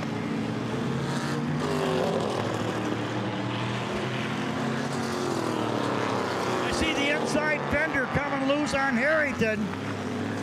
You see it flopping in the wind. Yes, it is. Will that bring out a caution, Oval? If it flies off, we'll see if it holds on. Wouldn't that be something? Boy, that would. Harrington needs that position, I'm sure of it. The two of them are battling right there. Jason Harrington needs to get by this 0-1 of Jerry Ross if he's hoping for a point championship tonight, because I think Mark Laxo currently has that lead by 1.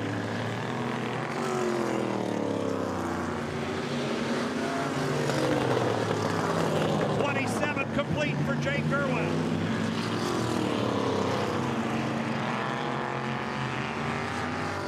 Mark Laxo falling farther behind. He is struggling since that accident. Yeah, Mark's just trying to finish this race, I think. Smart move. Only one spot separates him and Harrington, although they're a distance away on the racetrack. Harrington 5th, needs one more position. This is the one. White flag, 1 to go. There we come, down to the wire. Coming around, Jake Irwin.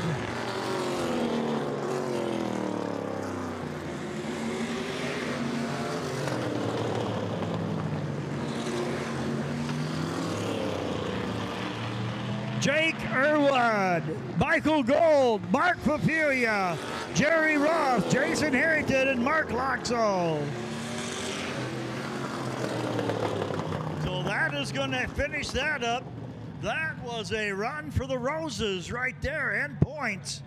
Too bad that accident brought them together. Mark Loxo losing time after lap in and lap out.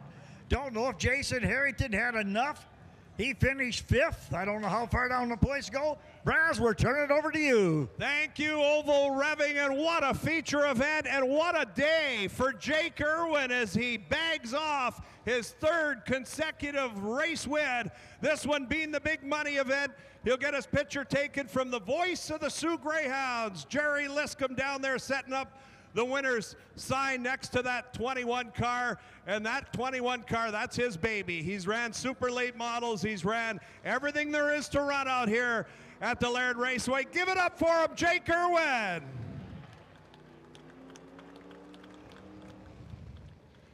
We'll get him out of the car. He'd be a happy trucker today after being perfect aboard this good-looking Golden Ridge Sugar Products sponsored number 21. His father got him into racing years ago, and you can see the car overheating, spitting out at us. He's out of the car. Give it up for Jake Irwin. Well, put her there, kid. You did her tonight in great fashion. What a win, convincingly.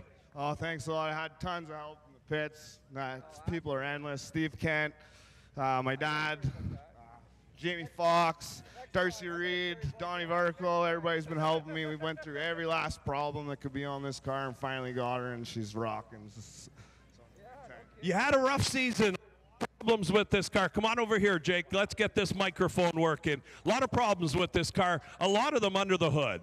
Yeah, we had a lot of problems. We actually put 2 lifters through our rockers, and we couldn't figure out the problem. We went through everything else with that, and it was an easy fix, a little bit of money, but in the long run, we fixed everything, got new parts on it, so turns out when you put some money into the old girl, they do pretty good. You did good wheeling this thing, and you've got a lot of veteran experience. Tell the fans, 13 years old, if I remember you were out here racing in the 4-cylinder division? Yeah, my first ever race, I was 13, I borrowed Chuck Settle's car, and they started me on the pole with 40 cars. That was a memory for sure. It was a sketchy feeling. And you knew that day you wanted to be a race car driver just like Dad Glenn. Yeah, I always told them that I could do it better, and they told me, no way, and I got a car. And you've had a heck of a career. Great job tonight in the Michael Parsons Memorial feature event. Congrats. Thanks a lot, Greg. Jake Irwin, give it up for him in car number 21. And Oval Revving, back up to you. We're going to give away one more bike, and then I'm going to give the starting grid for the late model 73 lap feature. Are we ready to go, Michael Parsons feature racing? All right, Braz, this time make your way down towards Calamity Corner. All right, I see the bike winner. Not that one. Keep going, keep going, keep going. Keep going, Braz. All right, you got one there with 2 light-up sticks. They got the 2 light-up sticks. Right there. Yeah, the 2 light-up sticks. I can see them from here. There's your bicycle winner. Come on down. You're the next winner at the Laird International Raceway. This is like the Price is Right, Oval Revving. What's your name? Mac. Mac, what's your last name? I know that, but you tell this crowd. Guitard. Boy, you got one bike remaining because one's already picked out. Want to come and check it out? Sure. Then you can pick it up at the end of the night, okay? Okay. Are you got a favorite for the late model race here? No, not really. Going for all of them to have a clean race. You're like me, right? Okay, Mac, come on down. Great pick, oval revving.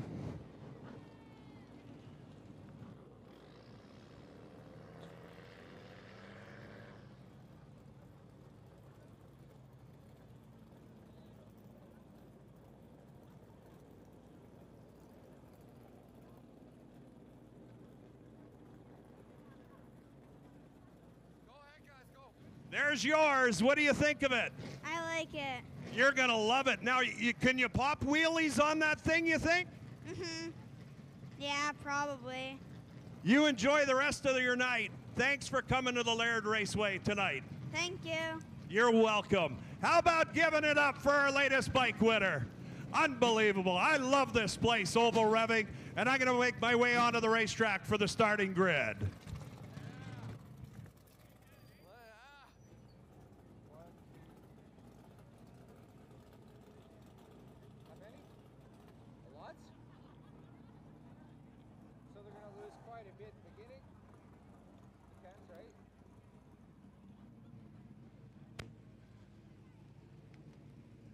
Let's see how far this microphone goes tonight. We're going to see if it gets all the way to the end of the field, and it does indeed. 18 cars getting set to go. I want to talk to this guy right here. My contract's up at the end of the year, old buddy, but I'll tell you what, I thank you very much for letting me and Oval Revving handle the duties up there. Right on. I'm glad that their contract's up, but I didn't sign you off. Well, we got to look at a raise next year, Revving tells me. Yeah, that's no problem. You're the greatest. Hey, all seriousness, what a field of cars. How about that grandstand filled every night? I mean, this is the ultimate short track in Ontario right now. It's unbelievable. A lot of hard work put in by all my employees and my family and friends, and it's actually it's blossomed beyond words. It really has. Your daughter Rita took over a big part of it this year. She's done so much out here to make it better. Learned off the old man, and she's learning pretty good. Yeah, but she fine-tuned it. She did fine-tune it, and it's a great show. Like, look at the people here. Over 4,000 here tonight. That's unbelievable. How about a hand to all you Laird race fans? You are simply the best, and that's not blowing smoke. They are. They are. I'm telling you, they come here, and it's just, it's mind-blowing to see what happens when you watch the people come in, and they're organized, they're neat, they spend their money, they don't cry, they, you know what I mean? We're not perfect, but you know what? We're just backyard people trying to run a racetrack. And it's Thursday Night Thunder, and nothing better than that on a Thursday night in this area. Well, then everybody can go camping. And that's worked for you. It has. It was a goofy idea, but I didn't want to go against the other tracks in Michigan, and I knew that I wouldn't get them, but they don't come anyway, so it's not a big deal. Not one Michigan driver in the field tonight, but what great support from Southern Ontario to come here tonight for the 73-lapper in memory of a pretty good buddy of ours, Michael Parsons. And you guys go way back. We go way back. Talk about Michael for me. Well, Mike was a really, really close friend of mine, and we did everything together. We camped together. We traveled together. He helped me on my race car, and he helped me at the racetrack, and we just did everything together, and it was just unbelievable. And then he came to his life, and I thought I would do something nice for him. So even this morning when it started to sprinkle here, and it sprinkled for about half an hour, and I said, Mike's tearing up. Absolutely, he would be. He would be so darn proud of what we're doing out here. I was hoping to get Joanna down from the grandstand if she's up there somewhere to get a chat with Michael's daughter, who was here last night. Yes, that'd be great. I seen her there. I would love to see her come down. Here she comes. She's coming out right now. We're going to get a chat with Michael's daughter, Joanna. Boy, she's been a race nut forever. Give it up for Joanna making her way out of the pit area. God, I love this girl. Get over here. Let's get some airtime and talk about dear old Dad. Joanna, welcome to the Laird Raceway on such a special night for your dad. Thank you. We're very glad to be here. How exciting is this for the entire family? I mean, your dad and you traveled around. We've been a lot of races together, watching Jordan when he was working on that race car. You've been with Donnie when he was running the ASA series and Michael was working that. How much of a race nut are you still? I mean, as much as we possibly can be, but yeah, we grew up at Onaway and Grand Rapids and spent many weekends there and still have many people. We have Jordan, my brother-in-law Jer's racing tonight. Now, 18 cars set and ready to roll off for dear old Dad tonight. How special is that? Oh, it's amazing. I've had family that have said how loved he must be. We hear his name all day at work, on the radio. We hear it here all night long. He'd be loving this. He absolutely would. Thank you for coming out and chatting with me. And I love that shirt. Get a close-up, Rogers TV. Autographed.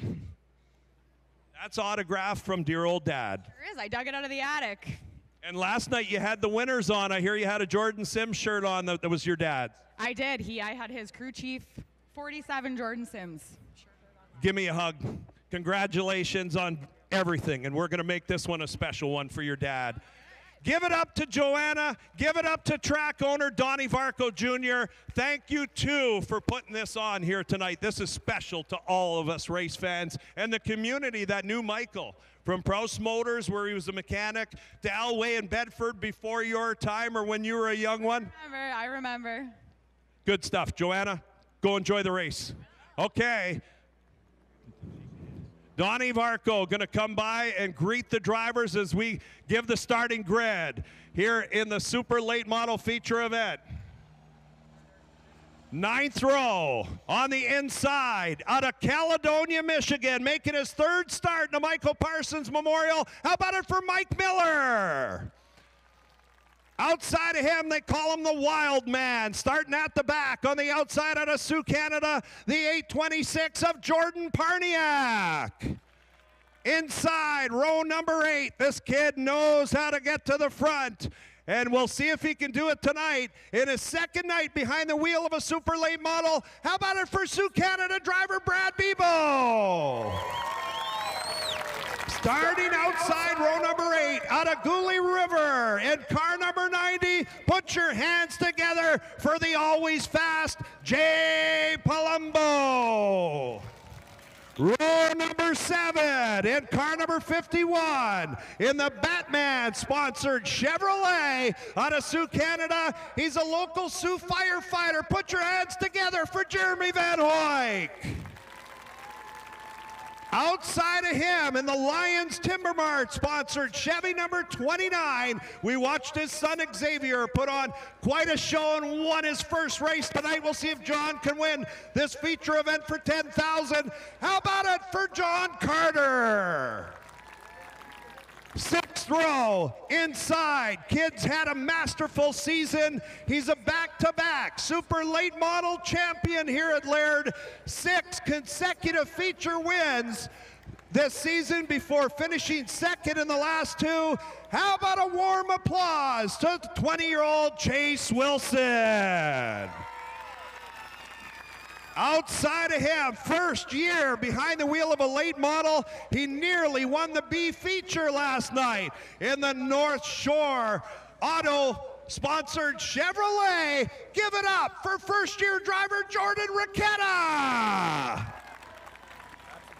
The winner of back-to-back features out here at LIR, the super late model division, driving the service rental and sales. Sims Custom Countertops, Ford-powered number 47, last night's feature winner. How about it for Jordan Sims? Outside of him, considered one of the top racers in all of Canada aboard a super late model car. Tonight, he will start outside in this beautiful black number 84. Give it up and welcome to Sioux, Canada, to Cambridge, Ontario, J.R. Fitzpatrick. Row number 4. This kid has finished 2nd in back-to-back Michael Parsons races. He was the winner of the B feature last night out of Innisfil, Ontario. How about it for Brandon Passer? Outside of him, first year in a super late model, one of the local boys out of Sault Ste. Marie, Ontario, in the Castle Realty sponsored Chevy, number 21M, a former champ here. How about a warm applause for Cody McLean? Third row, inside, one of the hometown boys. We watched his brother in the modified 01. Tonight we'll watch him in his 01. From down the road in Echo Bay, how about it for John Ross? Outside of John, great starting spot in the Handley Enterprises, number 51. Phil making his third Michael Parsons start. How about it for Ethan Cornier? And we move right up to row number 2. On the inside in this good-looking number 94. He had problems with his 21K tonight. He gets premier ride in the tables. Give it up for the youngster, Kevin Arrington. Outside of him, in car number 20, the Millie's Mini Mart sponsored machine, rookie super late model driver. How about it for Mike Hardy? Front row, 2 years ago, this man won the inaugural Mike Parsons Memorial in the 03 machine. Passer racing 03. How about it for Dario Capriccio? And starting outside of the front row, a former multi-time champion here at LIR out of Canada, driving car number 61, Kid Dynamite Dustin Jackson. Now, you race fans, you are going to give them the start like we did at the start of the night. We're going to count them down, and you're going to give the command, drivers, start your engines. Once the race fans are done with that command, you drivers are going to fire them up, and good luck and safe rides to all of you tonight for 73 laps, paying tribute to Michael Parsons. 5.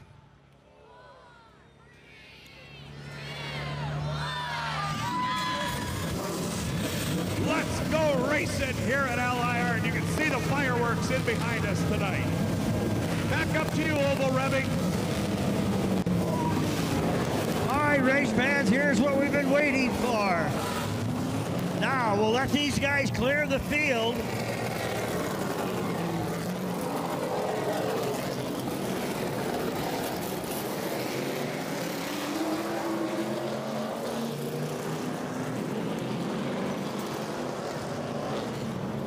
Did not hear their name the first time, but a great thank you to Passamani Construction for another $125 in that lawnmower division again tonight.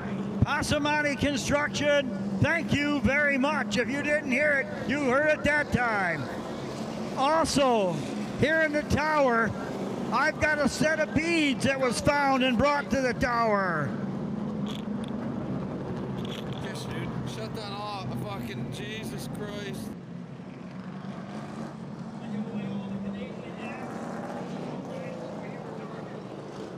Special shout out to the Laird Fairgrounds for their second annual Fall Classics swap meet. Coming October 5th, 8 a.m. to 4:30. Keep posted on that. Info will be at the lairdtownship.ca website. That's for the second annual Fall Classic swap meet. Get a chance to find some parts, lawnmowers, snow machines, boats, motorcycles, you name it. It'll be at the swap meet. Well, Revving, 73 laps. Anything can happen.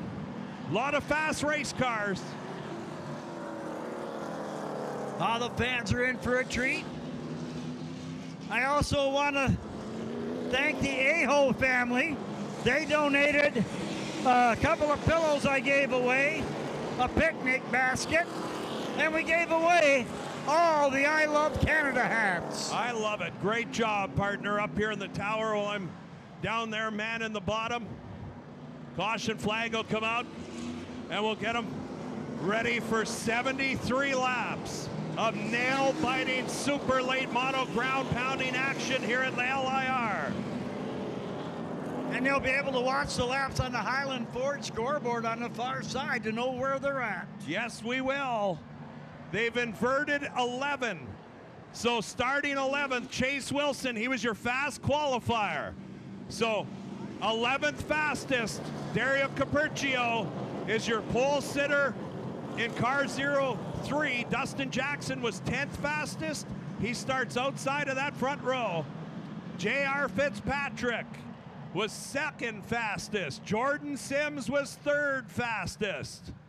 We're gonna take him to green in one more lap. Everybody get up and give this crowd a wave. As they come by, they'll be waving to you.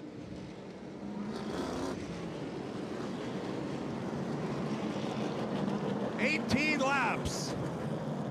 Oh, well, I've said my prayers for all these drivers. Let's hope they come home safe tonight and pick out the fastest man after 73 laps. This is going to be exciting, Braz, as I'm on my feet here in the tower. Fans, let's get it up. Let's get them going. Green flag racing.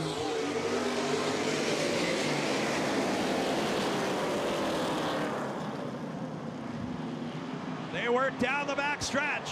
Leaders Dustin Jackson and Dario Capercio working lap number 1.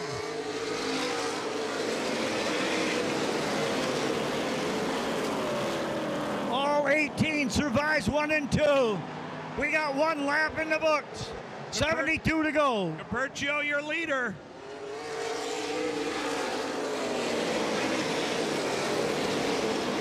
Give them a couple laps to get things sorted out, I'm sure. Jordan Sims under Ethan Cornier in that 47.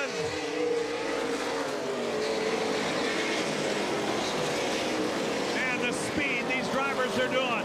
Well over 90 mile an hour down the backstretch. Arrington in the 94 now, trying to get to the inside. Arrington to spot number 2. That's Dustin Jackson back in 3rd. Brandon Passer, who's finished 2nd the last 2 years in that black 17, is your 5th place car. He's got Jordan Sims in tow in the 47. Mike Hardy working the outside of Sims. That's Jordan Sims, 6th. Now J.R. Fitzpatrick follows suit. He's up to 7th in the 84.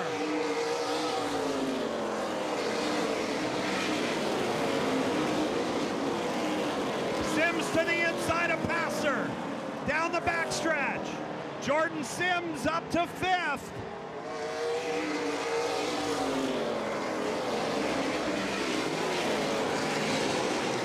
J.R. Fitzpatrick right there with him, and Chase Wilson in tow of Fitzpatrick. 3 of the fastest qualifiers moving up nicely.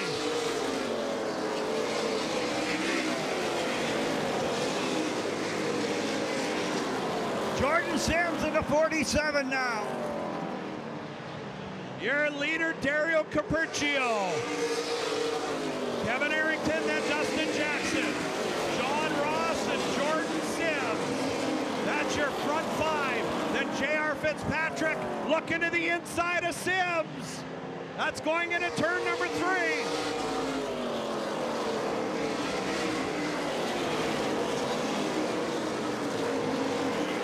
Fitzpatrick to the inside, 3 wide down the backstretch.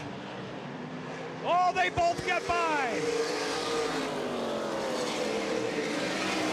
Fitzpatrick up to spot number 4.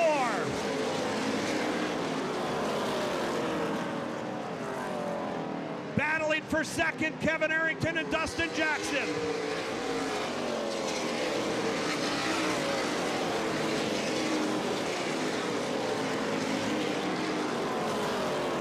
Side by side for spot number 2.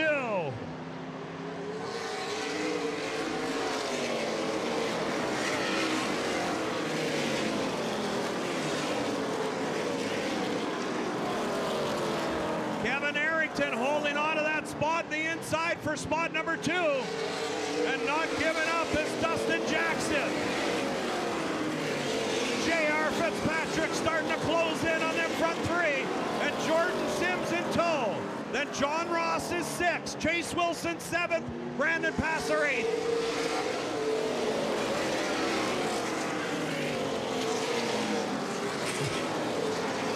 Lap traffic going to come into play here as Capirio brings him around.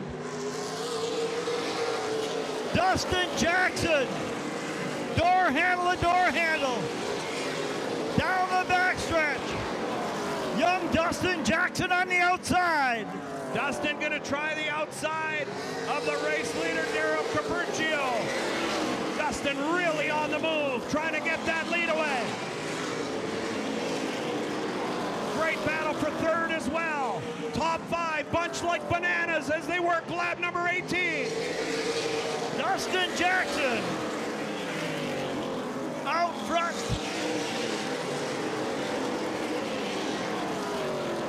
That's the 94, Kevin Arrington, working the inside of Jordan Sims.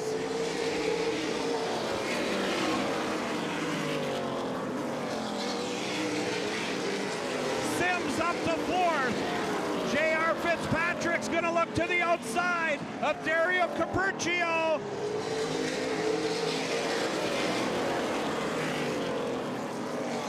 Fitzpatrick up to 2nd. J.R. Fitzpatrick on the move, so is Jordan Sims.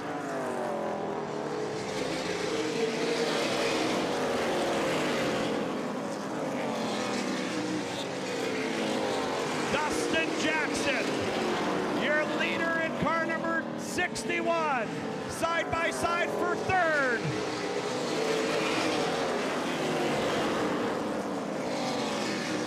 Sims working the outside. Look who's behind him. That's Chase Wilson.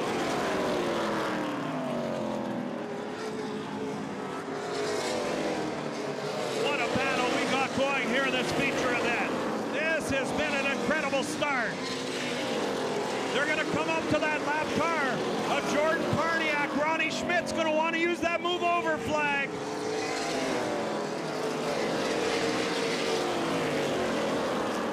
Lap traffic.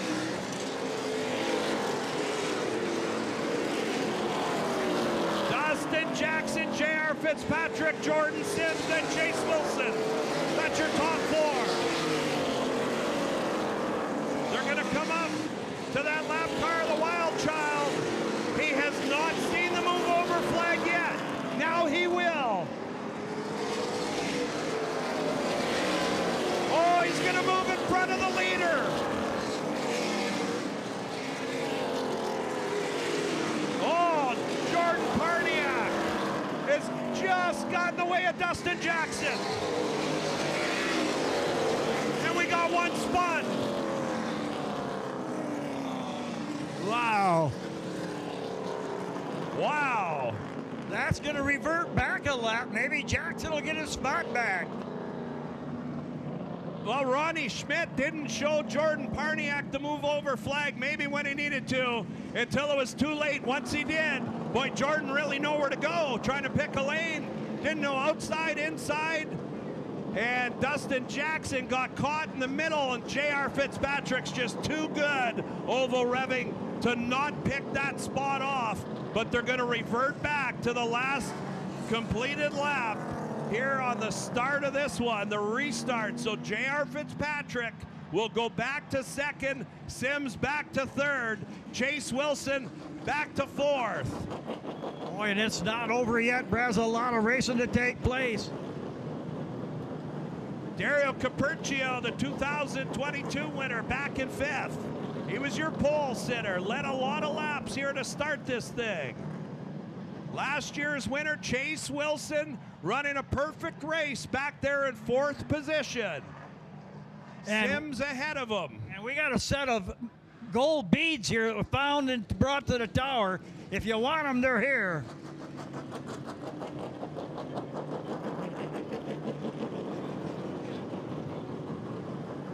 This will reshuffle the lineup.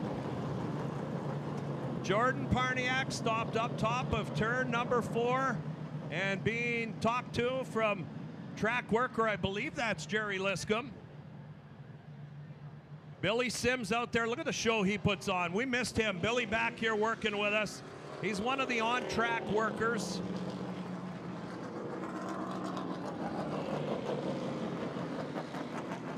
What a crucial restart here, Oval Revving.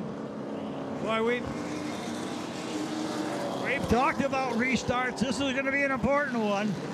But Dustin Jackson, no stranger to restarts. Man, what a move by J.R. Fitzpatrick. He went underneath the 94 of Kevin Arrington. Sims went outside of him. There were 3 wide, drag racing into turn number 3 to move up to these spots.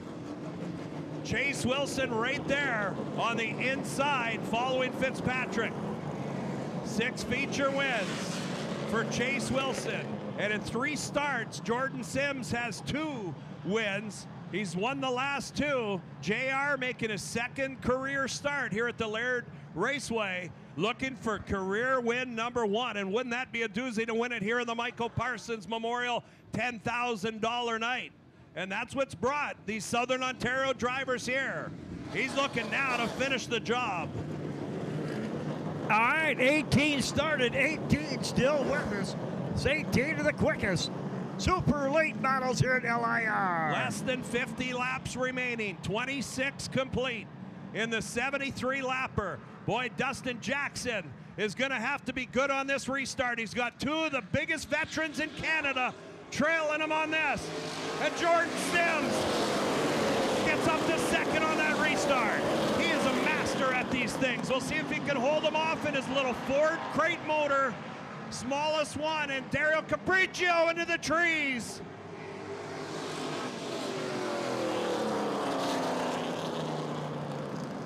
Ethan Cornier also up there, but Dario is right in the trees.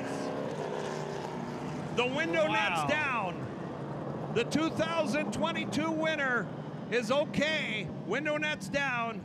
Track crew's still not to him, but what a terrible break for Dario Capriccio, who is running in 5th.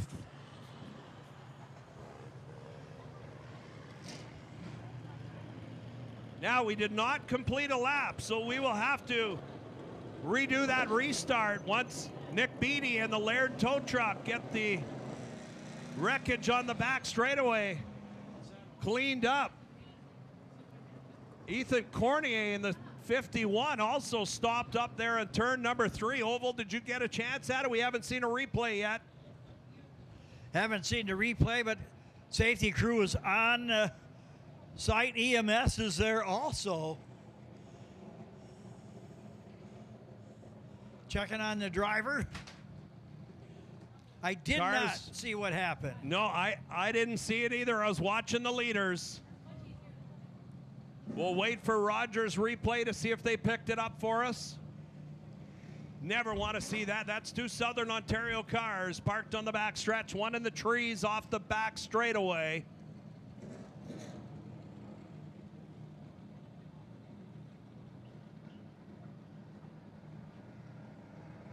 Now, you want to talk about seasoned drivers.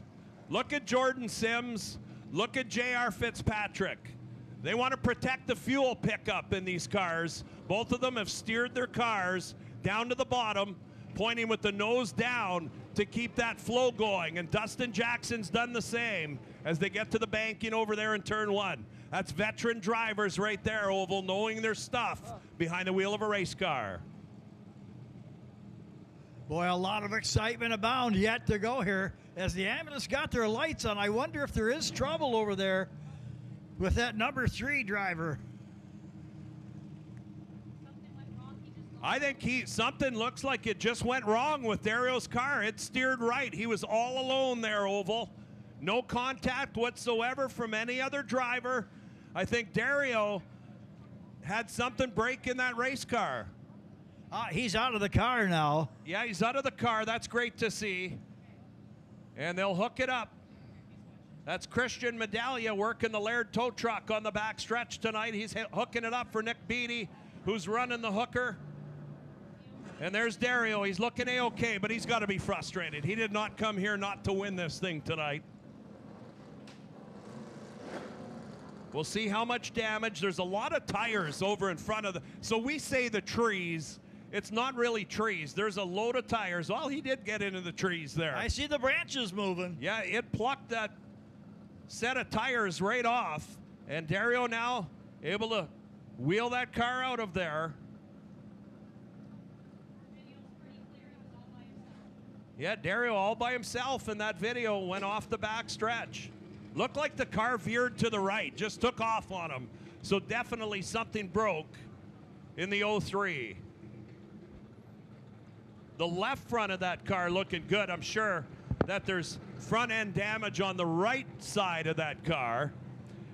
In the meantime, let's give you the restart order when they come to the M&M restart line. Over in turn 4 to restart this one, 26 in of the 73 laps we're looking for. All green flags, that's all that count at a short track as they start rolling away. That's Jordan Ricchetta rolling away. He may have an issue, but Dustin Jackson, he has been solid in car number 61. J.R. Fitzpatrick running second. Jordan Sims running third.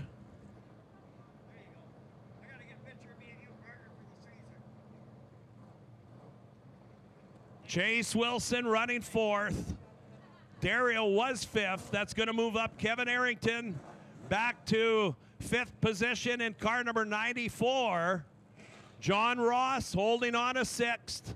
Brandon Passer in the 17. Second, the last two races for the Michael Parsons Memorial. He's up in seventh. Jordan Ricchetta in the 33. Did he stay on the track oval or did he head pit side? Because he was currently running in ninth, which would bump him to eighth at this next restart. Jeremy Van Hoyk running in ninth now after Dario exits. John Carter rounding out the top 10. Then Cody McLean. Ethan Cornier was following him. He is stopped up top of turn 3, and that one doesn't look good either. We'll see if we can get Rogers to get a camera on that for us. Ethan Cornier, the Innisfil, Ontario driver. Guilford, Ontario, the home of Dario, and that 0-1. That's a long haul from here at the Laird Raceway. We love to see him here. This is his third trip up for the Michael Parsons Memorial. Not the way he wanted to see it end. And they're bringing the hook now that they've told him out. Oh yeah, there's heavy damage on the right front of that car. That right front fender just hanging off it. We're watching a close-up. Jerry Liscombe back there. Brad Slater also helping getting that car hooked up. And we're waiting for a camera view of the 51 of Ethan Cornier, who's also parked up there. The white 51 on the back straightaway. That's the Innisfil driver. We're looking right now at the Batman-sponsored 51 of Jeremy Van Hoyk on the front stretch. But two number 51s here this weekend, and the white one got himself in trouble, and he's needing the hook over in the back straightaway. There he is. There's our first look. There's Ethan out on the track. He's in front of it. The Laird flat deck tow truck over there to assist the Hanley Enterprises number 51.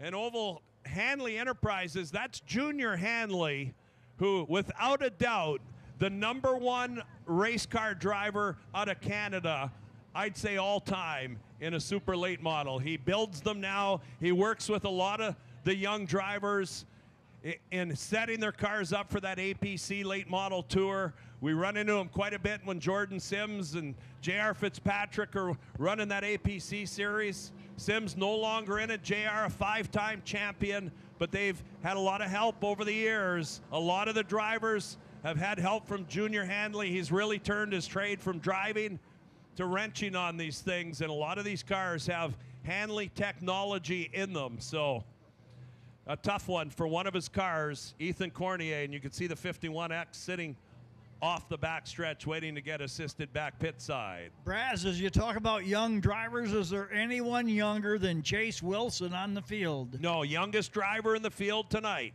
20 years old, Chase Wilson.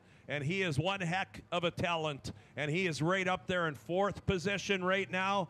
He was the fast qualifier tonight. He brought home the money courtesy of the Caruso family. A salute to our fallen brothers, Frank and Louis Caruso, two longtime race fans here at the Laird Raceway and all over the place. And he is the quick qualifier each and every night here, Oval, which is unbelievable to really even think of. This is week 9. Chase has had quick time 9 times in a row. Wow, that's a feat in itself right there. We'll see if he can get up there to win feature number 7 on the year. The only other person who has finished ahead of him is Jordan Sims twice in Jordan's 3 trips to the Laird Raceway, or in his 3 finishes in a Laird feature event. So they're right now 3rd and 4th.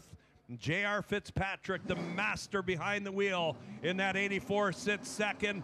Dustin Jackson, we've seen him up front many a times, enjoying a pretty good night leading this thing for the first 26 laps after taking the lead over from Dario. All right, I see him letting John Carter loose. I wonder if he's got trouble or going pit side. Might be giving it up for the night. Well, he may be watching his temperature gauge inside that car. When you turn these cars off, sometimes they skyrocket in temperature. So he may have to move around just to keep that engine cooled, and track workers would have already given him permission to do that. And that's what is going on there, we're told now, definitely, from our scorers up here in the tower, John Carter. And what a race this kid had tonight, Oval. That was so nice to see Xavier have the run to finally win himself a race here in his rookie season. You know, we don't root for drivers that often, but I was kind of rooting for Xavier tonight. His last race of the season, he's been challenging them week in, week out. A smooth driver, but we've seen him improve every week. We sure have, and he almost bagged one last night. Come oh so close. So nice to see Xavier in the winner's circle tonight in a heat race. And they are still working on that 51. I'm not sure if Dario needed 2 tow trucks to get that off. I know there's 2 Laird towing trucks here, lights flashing through the pit area. They may be front and back on Dario Capercio. And then we'll have to get another one back out for Ethan Cornier. Ethan out of the car. They're now pushing it back. That's the track crews. Pushing it back to help him get ready to go back pit side, but he's definitely not going to continue. He's got the race suit off. And a tough break for the Innisfil driver as well. Hate to see that, Oval revving. Yes, sir. A lot of money at stake here in this one. John Carter still trying to cool his down. I see Jordan Riquetta in a 33 move up. Maybe he was having a heat problem, but he stopped now. Now we're talking heat problem under the hood.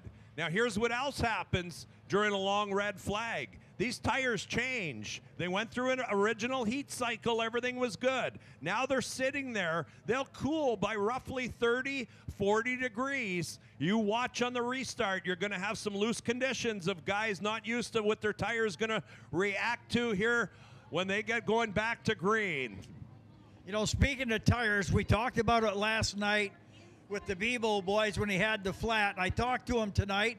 What they set up is on their trailer, they set the left front and the left rear. On the other side, they set the right front and the right rear to the temperature that they started with. There you go. Isn't that sharp? That's a seasoned crew. Temperature or air pressure is all set for them. It's just a quick change. The pit crews go to work, change the tire they need, and hopefully it reacts the same as the one that they had started with and come off of. Now, the biggest difference in that tire is a cold tire. You have no heat in that, so it's still going to have a reaction that the driver's going to have to expect and react to himself. But that answered my question last night, and they told me the reason they set them up that way is if the left front goes down, they know what tire to grab. Yeah, great call down to the pit area. And I guarantee you these late model drivers are all set up for that same thing, as just in case they have to make a pit stop. No, I'm thinking that necklace might have been your garlic necklace. I think it was. You're trying to give my necklace away that you gave me last night with the garlic clove. I had the garlic clove on tonight. would you believe it got caught on that catch fence when I was going through the gate earlier, oval revving? Wonder you didn't trip and hurt yourself. Well, but it's a 35-foot necklace. Like, all I need is a tight choker chain so nothing's falling off it. Maybe next year you can work on that. Boy, don't give your wife any ideas with a choker chain. Oh, she'd love to choke me some nights, partner. Here comes the other Laird.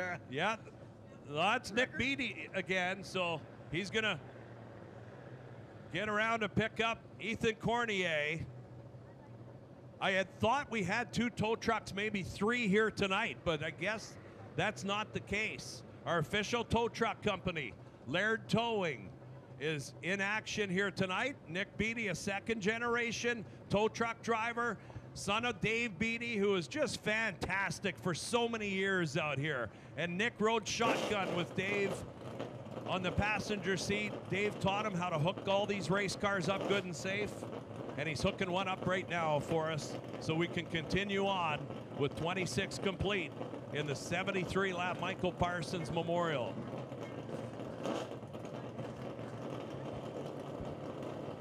And we're getting word, Ethan Cornier, a broken tie rod. So that steers the car. And Ethan will be heading pit side. So if that breaks, oval, you got one wheel pointing one way, one wheel pointing the other, and you are done for the night. Well, I've had that happen to some of my personal vehicles through the years. Hey, a happy birthday today to Maya Laxo, 10 years old today.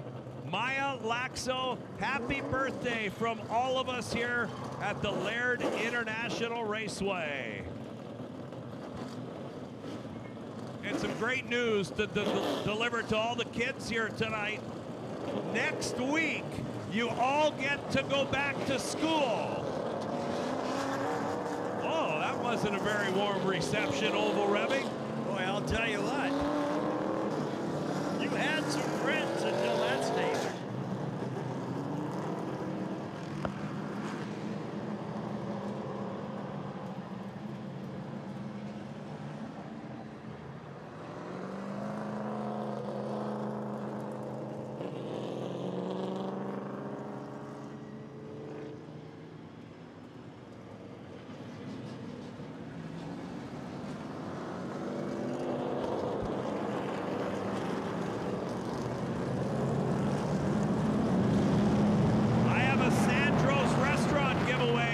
To give you. What car in this feature event right now is sponsored by Sandro's Restaurant? I have a gift card to give you from our great folks at Sandro's. If you've got the answer to that, come on up to the tower. We've threw away a couple of them tonight. This one we're doing trivia style. Who is sponsored by Sandro's Restaurant? One of the sub-sponsors on one of these late models, and we've got someone up here. Who's the answer? Chase Wilson. You got her. Congratulations. Use it wisely. Sandro's Restaurant, one of the best restaurants in town. An official longtime sponsor for Chase Wilson in that 77 Flawless Roofing Ford.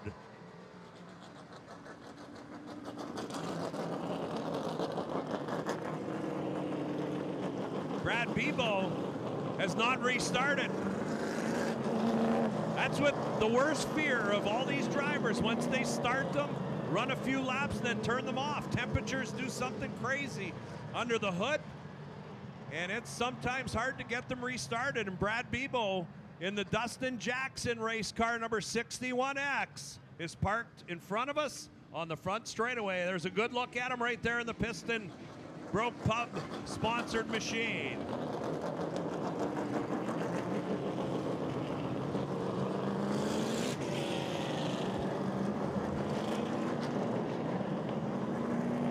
Brad will need to get a little push here. Here comes some track officials. They're going to try and do it by hand. Yeah, that's Gary Maitland, our turn one worker, trying to push a 2,700-pound race car, and that ain't going to happen. So he gets some help from down the pit area. Hopefully he's got enough to get it jump started. They'll jump the clutch. Maybe it'll work. Come on. And no way. They need the hook. Wow, dedication there by the workers. Yeah, that's Jerry Liscombe, Gary Maitland. Down there helping Christian Medallia. Great job, guys. Good try. The effort's there. Oval, you could have brought your van down there maybe to give it a push start and just tail onto the field. You did it last night in the bus race. You drove one of them. No comment. No comment. I want to make it home safe tonight. You got her, buddy.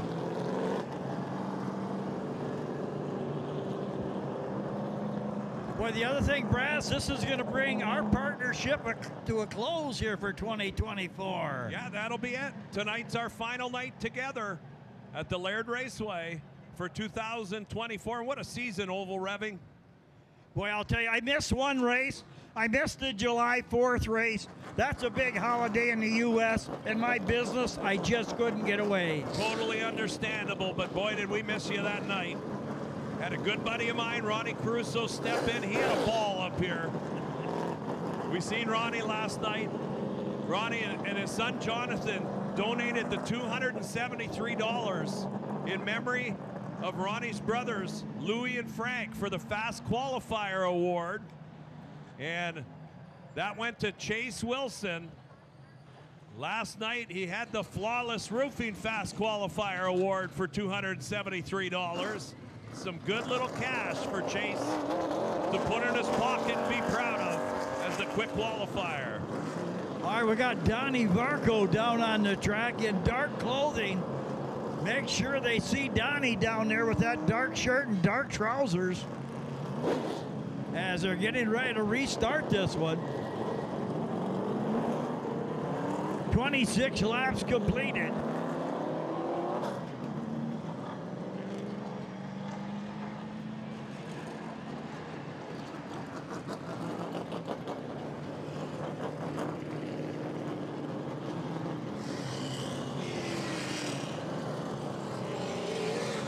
Boy, and how much is this restart going to mean to go out front to the distance here of 73 laps? So important. And Bebo getting pushed all the way to the pits, I do believe. Yeah, I believe he is. Tough break for the Jackson-owned number 61X. That's the end of the night for Brad Bebo. Donnie Varco makes his way off in Calamity Corner. So Dustin Jackson will lead him around in car number 61, your leader, with 26 complete. J.R. Fitzpatrick, the Cambridge, Ontario ace, in car number 84 will restart second. Jordan Sims in the 47. He will restart third. We watched him have a great restart on that last one. He got by J.R. Fitzpatrick for second. We'll see if Sims can pull it off.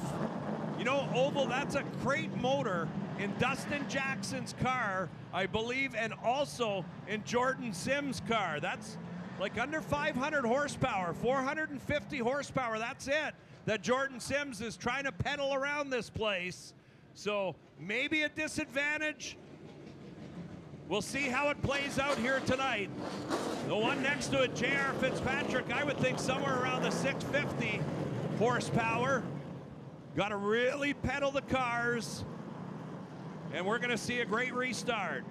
Chase Wilson will line up behind J.R. Fitzpatrick, restarting fourth. Outside of him, the 94, Kevin Arrington. That's a brand new race car for him. He's driving the normally car driven by Donnie Varco, who runs in Florida with that car, and some of the Reveal the Hammer races. He brought the car down to shake it up himself for a couple laps tonight, just to have some fun. And when Kevin Arrington broke, that's just Donnie Varco's way. He went up to Kevin and said, you know what? You drive my 94 tonight. Did not want to have the heartbreak, and Chase Wilson slowed for some unknown reason in the 77. Now he gets back up to speed. There's Kevin Arrington in the 94. Wilson will get a spot back inside of him. all so important here on the restart. Jordan Sims in that orange 47. He's had many and great battles with J.R. Fitzpatrick in the APC Late Model Series, and the two of them are locking horns right now, running second and third. The other driver that spent time in the APC Series, although didn't have many up front runs, is Dustin Jackson, but he's up front here right now, trying to hold off them heavy hitters behind him. 1 to go indication from Ronnie Schmidt. 47 laps left in this one. So a big race ahead yet with 47 laps. A lot of racing yet to go. Dustin Jackson's going to want to protect that bottom on this start, because J.R. Fitzpatrick and Jordan Sims are two masters at restarts, and Chase Wilson and Jackson are as well. Here we go out of turn 4.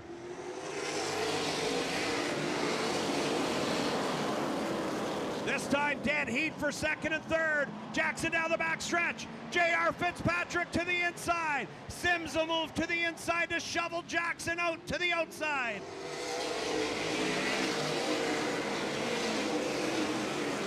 Sims up to second.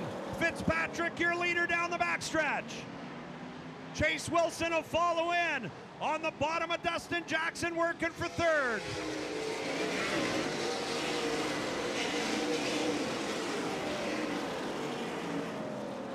J.R. Fitzpatrick in car number 84.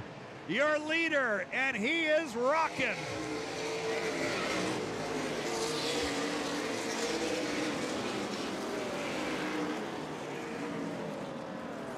JR by about half a tenth. The fastest car on the racetrack last time by. By the speed camera they come. 30 complete. 43 to go.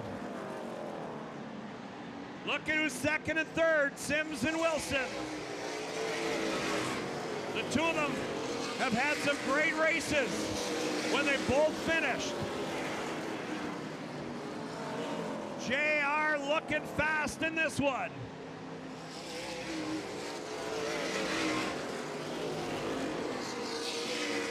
Back there at fourth is Dustin Jackson. Rounding out the top 5, Kevin Arrington in car number 94. Wilson right on the back bumper of Jordan Sims.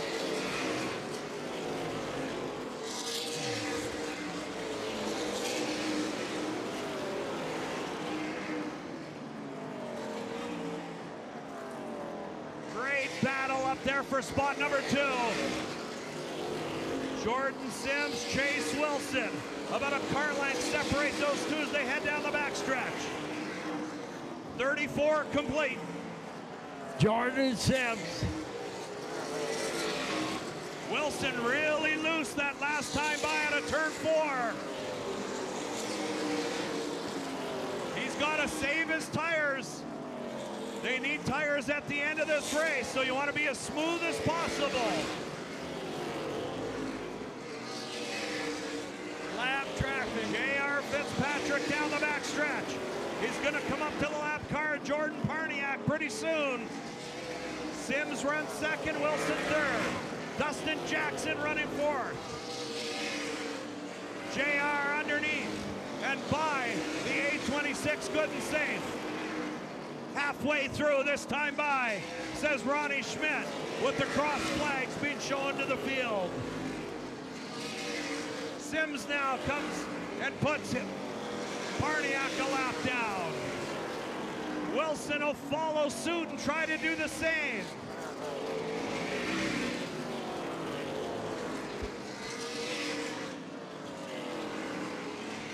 Working lap number 40. It'll be 33 to go this time by.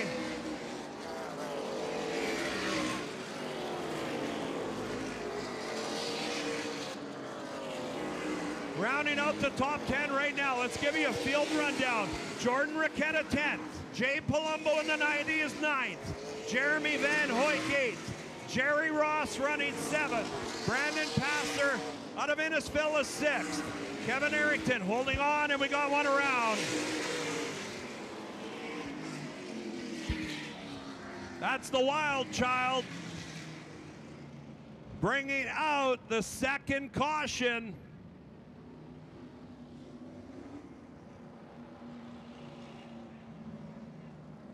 And J.R. Fitzpatrick, who had a 2-second lead, is going to see that evaporate.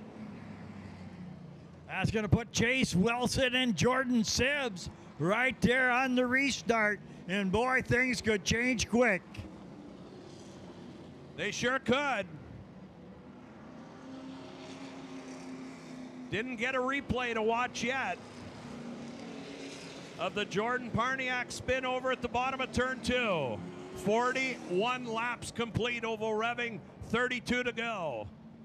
Boy, you can see that lap traffic building, and building. There it is right here, Braz. Yep. Oh, he had help. That was Dustin Jackson getting into the back of him. Dustin Jackson getting into the back of Jordan Parniak and spun him around. Great view on that replay, oval revving. Boy, replays sure don't lie, do they? Boy, they don't.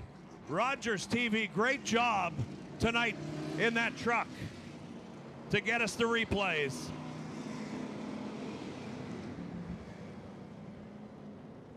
Parniak will restart at the back of the pack. Dustin Jackson able to keep his spot as he gets tied up with that lap car. So he'll restart in 4th. Kevin Arrington doing a pretty good job in that 94. 1 to go.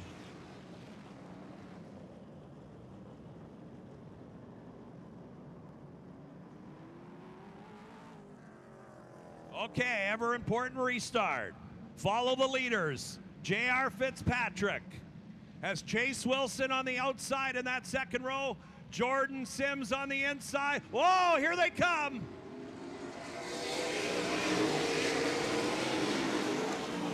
Fitzpatrick with a great start, so did Jordan Sims. Sims will follow in second. Wilson slips back to third where he restarts. Oh, we got him wrecking on the backstretch. Heavy contact. Boy, I guess so. That is Cody McLean up turn 3. Boy, you could hear them crashing off that guardrail. That was a heavy lick, and I'm not sure who is the other car. It's got its back to us. It's a white machine. Is that John Carter? That could be John Carter. He was running right next to Cody McLean.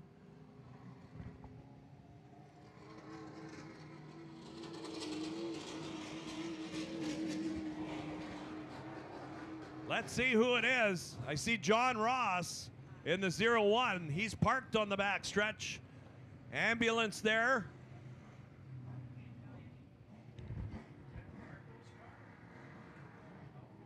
That was a nasty one. Boy, you can hear them hitting off. Yeah, there's Cody. Well, that's John Carter climbing out of that car. He's okay in the 29. So John Carter done in car number 29. Tough end for those two drivers. Cody McLean is the other involved in car number 21M. John, you can see him throwing the driver's suit in the race seat. He'll look over his race car looking very dejected, as you can guarantee he would be. Donnie Varco picking up fender parts off that car and throwing them on the rear deck lid as the Laird tow truck makes its way over to help. So down to another restart, 41 in. 41 complete, and the drivers will stop the cars on the front straightaway again. 32 to go. And Nick Beattie hard at it again, the Laird tow truck driver. John Carter ripping the hood off that car, giving him some assistance to get that thing hooked up. Jerry Liscombe trying to find out maybe what happened. John giving him a little explanation, if we can only hear that conversation, Oval, which we can't. Oh, the arms are flailing on John Carter, and Jerry is sitting listening as they get things cleaned up. Tough break. Boy, Jerry Liskup Jr., how busy is he at this track? Busiest guy on the planet, doing a great job, night in, night out. What a reason, one of the reasons why this track's done so well is the addition of Jerry working in the pit area, getting the lineups all set, getting drivers orchestrated and in line in time to come out and go racing and put on a great show for the race fans here. And he does that each and every night. And Captivate pictures over there and taking a good look at it. We'll get some great photos from our sponsor and photographer here at the Speedway, Mike Conduro, Captivate Images. Well, we get a chance here. I'd like to hit some of these sponsors out here that help out night in, night out. Mr. Suds, that's in Sault Ste. Marie, along with Batman Advertising. Corey Furkey's Rapid City Repair. They're one of the sponsors here at the Speedway. Case Construction, Property Masters, Lejean Financial. They've got the VIP decks up here at the Speedway. And tonight, 10 lucky fans got their seats upgraded for those Lejean Financial suites tonight, courtesy of Possumai Construction. They took things, they really taking things up a notch and showing us how it's all done. They generously upgraded a few lucky fans tickets to the exclusive VIP booth tonight right here at the track. So thank you to Possumai Construction for doing that. They also gave $125 to the lawnmower winners tonight. So Chuck Siddle come out like a bandit this year or this weekend with $250 going his way for winning those events. AIM Recycling, they're also the sponsor of the 4-cylinder division. North Channel Heating and Cooling, and they are the white flag sponsor each and every night here at LIR. M&M Food Market, that's the home of the M&M Food Market Restart Zone, which is over in turn number 4. We're going to come to that soon, but M&M is your barbecue headquarters. They carry everything from burgers and hot dogs to steak and shrimp to make restaurant quality meals in your own backyard. And they've got 3 locations in Sault Ste. Marie. They're open 7 days a week. Great people. It's been family owned for a long time locally. They help you solve the what's for dinner dilemma. M&M Food Market, there's no restaurant like home. And we thank them for everything they've done. Over in the beer garden, that's Outspoken Brewing over in turn 4. They've handled it all season long, our official brewing company. Thompson Hardwood Refinishing. Thompson Hardwood, they have been our checkered flag sponsor this season all summer long. And that checkered flag waves. Thompson Hardwood Floor Refinishing is the official sponsor of that. Remember, folks, when it comes time to your floors, refinish, don't replace. Thompson Hardwood, a second-generation floor refinisher. They offer you a lifetime warranty on all their services. And they use a special product that's 95% dust-free, and it's making your home renovation hassle-free. So think of Thompson Hardwood Floor Refinishing. If you're thinking of some interior work at the house, they can definitely help you out. Also, KS and Company Exterior Incorporated, the official bus race sponsors here at the Speedway.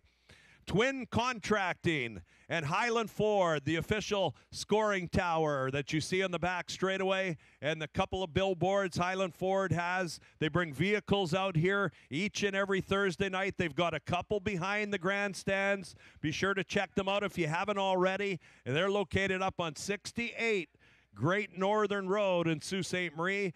The only locally owned dealership left in Sault Ste. Marie other than all the corporate-owned ones now. So if you want to shop local, come and see us up at Highland Ford. And also Napa Rayco Marine on White Oak Drive. Casey Davio and the gang up there. They are the official sponsors of the modified division, which put on a great season for all of us to get entertained with. And they are also the sponsor here tonight of the Michael Parsons Memorial 73-lap feature event 10,000 to win weekend. So Casey, great to see you here tonight. He took over the business from his mother, who ran it for many years, and Casey expanded it greatly, moved from Oxford Drive over to White Oak Drive into a much bigger building. They've also bought a marine division. They've also lent us golf carts this weekend to shuttle people to and from vehicles. And it's just been a great relationship here at Laird Raceway. So we thank everybody at Rayco. And you could also stop in there if you need one of those golf carts. You could go see Casey and the gang up there and look at them, purchase them. They've got them for sale. I mean, pretty much everything up there. They've got snow blowers. They've got lawn tractors with the snow blowers on them. I'm going to try to get a lawn tractor all souped up from Casey next year and maybe give Chuck Siddle a run myself down there on the clay track in the lawnmowers. So pay tribute to the Laird Raceway sponsors. It takes all of them to make this place such a great place to come on a Thursday and this weekend on a Friday and Saturday. Captivate Images, Mike Conduro, what a job he did for us this season. Ladies and gentlemen, he's going to come out in a 1974 Winnebago, the next race for the four-cylinder division when they come out for their 30-lap feature.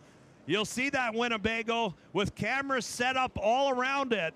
Wife Tamara will be on that, driving it.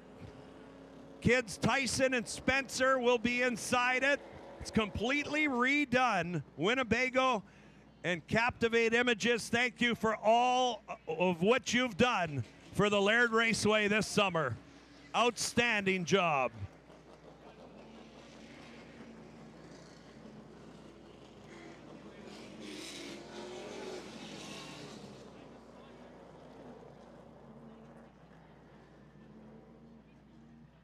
All right, cars are refired.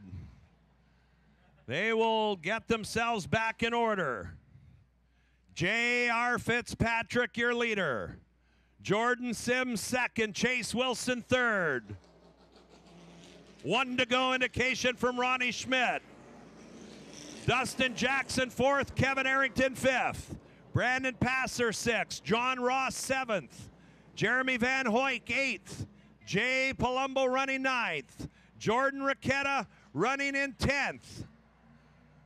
11th, Mike Miller and Jordan Parniak back there in 12th. And here we go.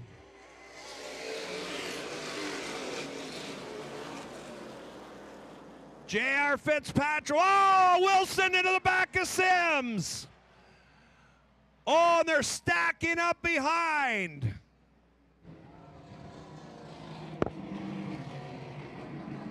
And Ronnie Schmidt pointing to Chase Wilson, indeed, there on that, as he came by the start-finish line.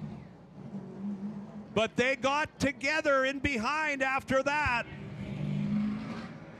Boy, what a tough break there, Oval. That just broke my heart. That's my two nephews that get together over there in turn number 2. And they're telling us Chase to the rear, and you can see Ronnie Schmidt, no hesitation whatsoever in making that call. Jordan Sims able to stay out of trouble there after a complete spin. John Ross not so lucky. He is sitting up along the concrete wall on the back straightaway. We'll see if he can get refired.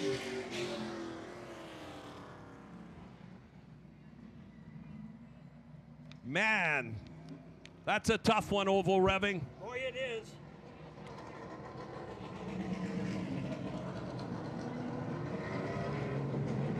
Nick Beattie, oh yeah, the whole front end off on the 01 of John Ross. Not sure if that front end's gonna stay.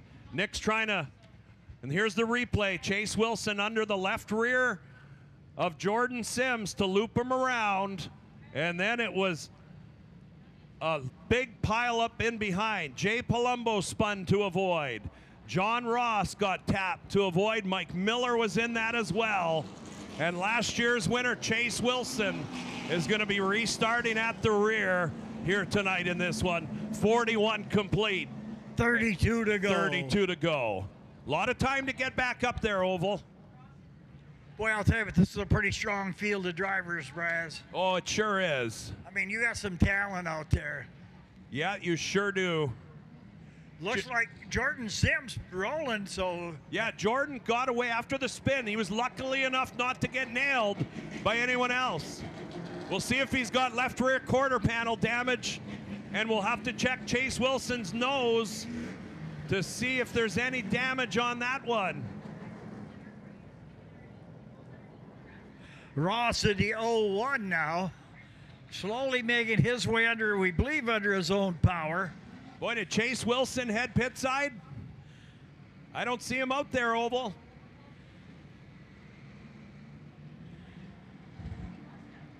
I think he's headed pit side. You can see the damage on John Carter's car as he gets it looped around. There's John Ross, sorry, not John Carter. Look, heavy front end damage on the front of that car. It's pretty banged up. We'll see if he can continue on here in the 0-1. They're waving the caution over there, but he's underway now. See if he holds to the track. He's going to stay on. Man, I'm hoping Chase Wilson can get back out here.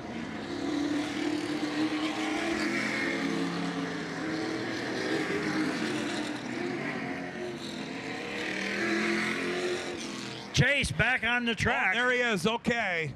Chase back out here. Well, the cleanup crew is out on the track. They were going to get the one to go, but the Ranger come out of the pits. Wants to look things over. We're going to see a display right now from Chase Wilson to try to get that 77 back up to the front of the field. Well, you know, being he was sent to the back, he might have pulled off to get a quick check. Yeah, maybe, perhaps. Why not? You're going to restart at the rear anyway. And that's a long way to come. 1 to go indication. He will restart 12th. He hasn't come from that far back before, Oval, to win one here at Laird. He might have to tonight. We'll see if he can pull it off. It's all up to J.R. Fitzpatrick. Up front leading this thing. Sims on the bottom in row 2. Dustin Jackson, what a run he's had. He's up in 3rd, and we are back to a restart. JR leads Sims out of turn 2. John Ross is going to bring out a yellow. Yeah, I would think John Ross has got too much damage on that car. Didn't think he should have restarted. He tried it, but we got another yellow. Boy, Fitzpatrick has been outstanding on the restart. He is one of the masters in Canada at restarting with his 84. He's just a seasoned veteran. He's got NASCAR Truck Series team experience. He's got NASCAR Xfinity team experience. He's a 5-time APC Series winner. But the thing I'm wondering, he's got right rear quarter panel damage. Not too sure who got into him, but I'm wondering if that's going to affect that car at all, your leader. When he comes around the next time, check out his right rear and see if that's going to get into him, into that right rear tire. The quarter panel pretty banged up. We'll see if Rogers can get a close-up for us. Yeah, John Ross's car is there. There's that rear quarter panel. Is it rubbing the tire at all? It looked like it was tucked back right there, Braz. Okay, so maybe lucked out. They're going to get John Ross back to the pits. He's going to try to drive it back from what they're telling us. His helmet's off. He's done for the night. If he tries to drive it back, he's going to rip that whole entire front nose off it. It'd be wise to tow him off. Hopefully John lets them. There's the tow truck going to move to the front now. Boy, and don't take anything away from Jordan Sims and that 47 on the restarts. He's waiting for one slip up from Fitzpatrick. One slip, he'll be right there, and Dustin Jackson as well. Dustin will restart on the outside of Sims once again. 32 complete. Following this one, we've got our 4-cylinder championship night to settle as well, Oval. They'll run a 30-lap feature.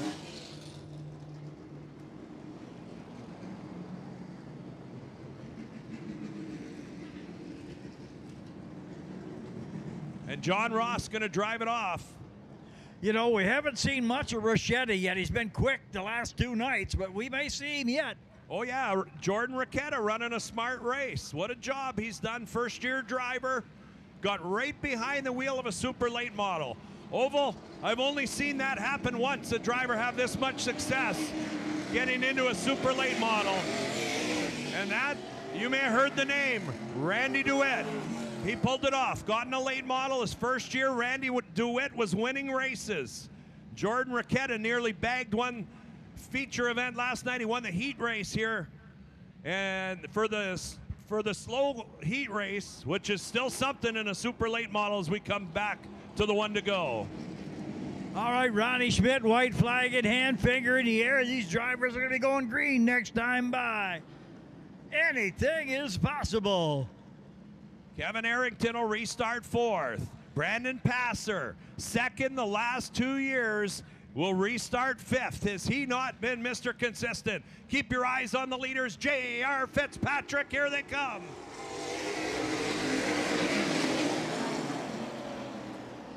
Once again, Fitzpatrick, your leader, with Sim 2nd. They shoot down the backstretch. Dustin Jackson 3rd at the moment.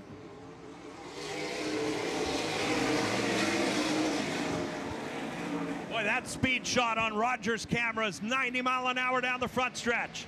Can you feel the speed with that as JR leads him on a turn 4?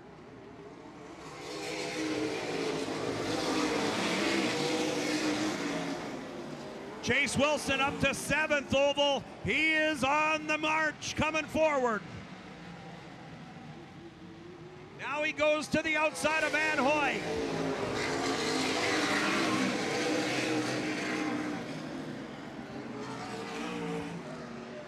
The question being, who up front has saved enough tires, JR or Jordan Sims? Chase Wilson back up to fighting for 5th. Chase up to 5th. Making his way through the field.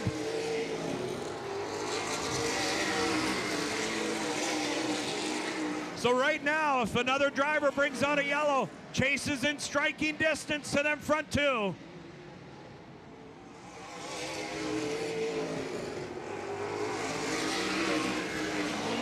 Wilson now to the outside of Kevin Arrington. We're getting a treat to watch this kid come from the back of the pack. Oh, and a caution flag is out. Caution flag is out.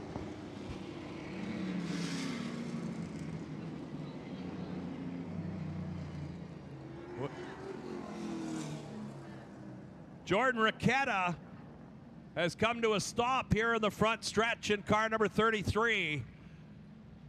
Last night he was leading the B feature, and away and gone, and a coil wire come off of that car. Not sure tonight. Crew thought they had it fixed. Something brought him to a stop there. I didn't see any contact. This is exactly what Chase Wilson needed.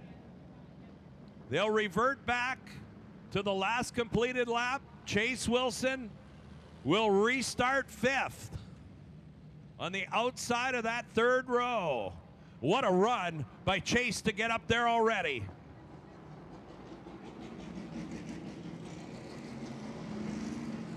Boy, this is a race of races right here. But don't count out that 4-cylinder division. That's going to be an exciting race. Oh, it sure is. Then the Enduro to follow. Hopefully we have enough time here, Oval Revving, for that. Be a quick celebration on the front stretch, then right to the 4 cylinders. Those poor kids are strapped in their cars, waiting to go racing as we are watching this late model feature. 1 to go. Fitzpatrick been spot on every restart. We'll see how he does this time. And tires, Brass, are they about ready? 46 laps in. Tires going to start being to play in the factor. Well, they definitely will, but I'll tell you what, J.R. Fitzpatrick, Jordan Sims, Chase Wilson, Dustin Jackson, 3 of the best, 4 of the best at saving tires. Here we go.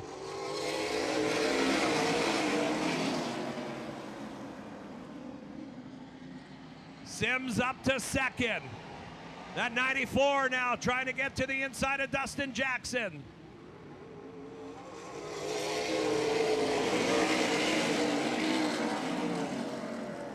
Chase Wilson right now is trapped behind Kevin Arrington and Dustin Jackson. He'll have to wait till they separate. I don't think he'd be wise to try a 3-wide move.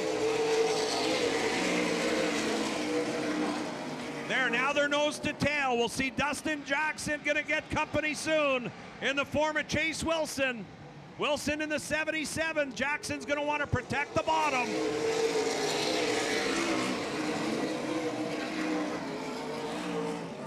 Working lap number 50. J.R. Fitzpatrick, 23 to go.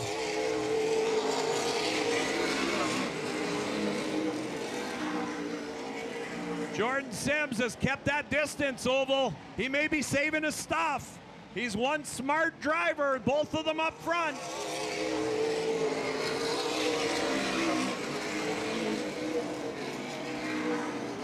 Kevin Arrington having a great run in that 94. Boy, that is his best run of the season in a great race car.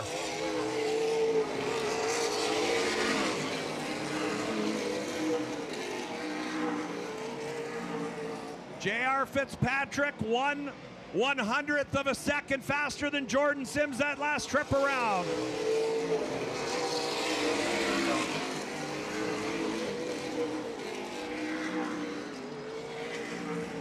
$20 to go. 53 complete according to the Highland Ford scoreboard.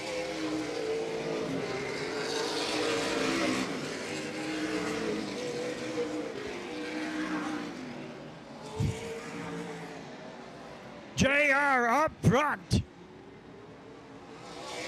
And Oval, he's looking strong up there in that 84.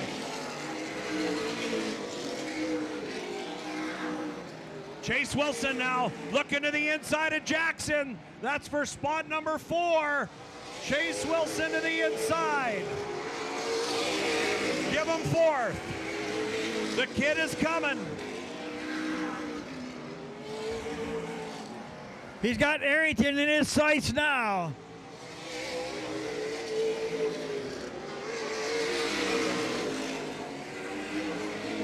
Chase gonna try the inside on Arrington. Oh, and he gets, Arrington spins it around at the bottom of turn 2. Oh boy.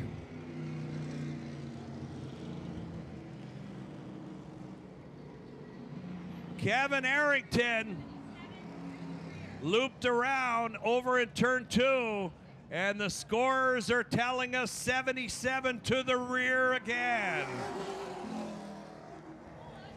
We're gonna get the Rogers replay, Oval revving. But J.R. Fitzpatrick having a great run up front. Boy, he has been. 56 to go. Kevin Arrington back in motion in the 94. Laird Raceway, or Laird Towing, the sponsor. That's Donnie Varco's own personal car. And Kevin driving the wheels off it tonight. Look at that crowd, Oval, in the pit area. This place Here is it packed. is. Here's the replay. Oh, we'll see if they get it. We missed it on that one.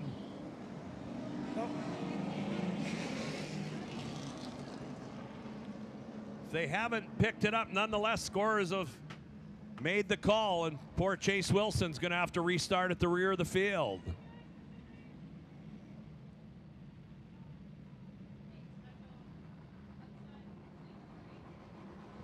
"17 laps to go." 10 cars still on track here from the 18 that we started. This has been an exciting one. Boy, Fitzpatrick, how many restarts has he had up front? He's been dominant on the restarts. He's been able to pull away by turn 2 away from that little crate motor of Jordan Sims. You know, yesterday when he came out for hot laps, you said, Oval, keep your eye on this one. Yeah, I did. I told you, J.R. Fitzpatrick is definitely one of the best in the business. And he's given these Sioux fans a treat in watching him lead the way. Jordan Sims not too far behind him in that 47.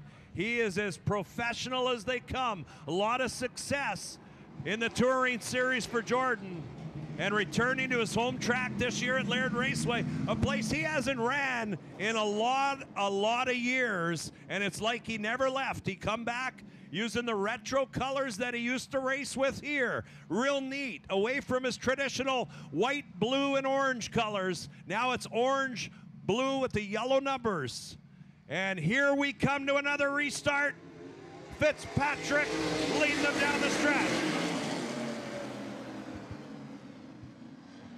Better start that time for Jordan Sims, but Fitzpatrick by a car length leads him into turn number 3.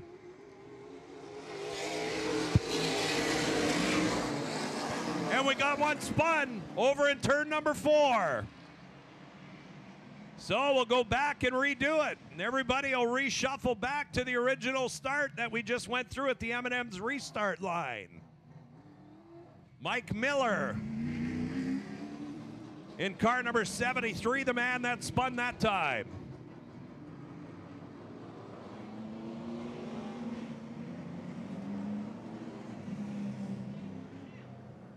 You talk about tires, Oval.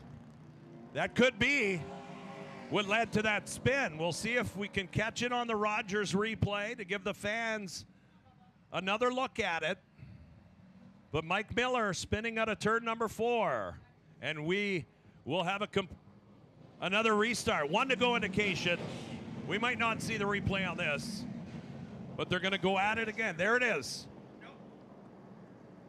Oh, all alone. Yeah, all alone. Oval just got up high, up into the loose stuff. They call it the marbles up there. And Calamity Corner bites Mike Miller. We seen Caledonia driver. Seen Palumbo up there earlier. Here we go. Crucial restart. 56 complete. Look who's creeping up there. Brandon Passer in that 17. Second in the past 2, Michael Parsons Memorial Races, and he is working hard on the outside of Dustin Jackson.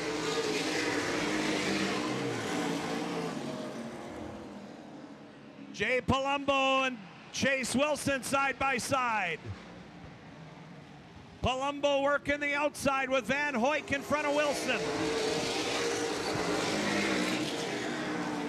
Oh, Jordan Sims is really keeping in tow this time. Boy, he is, Raz. Sims within a car length.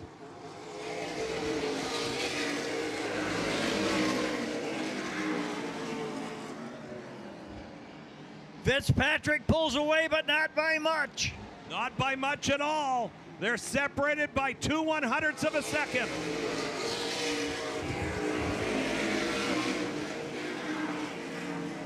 This is a real treat to see these top 2 stars from Traveling Series right here at the Laird Raceway going at it up front. And Kevin Arrington right there in 3rd, Oval. Basser is up to 4th now as he got ahead of Dustin Jackson. Van Hoyk is 6th.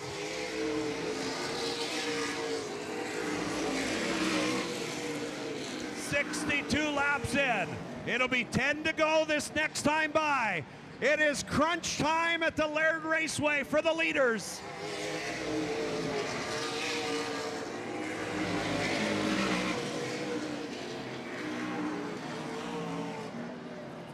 J.R. Fitzpatrick by about 3 car lengths.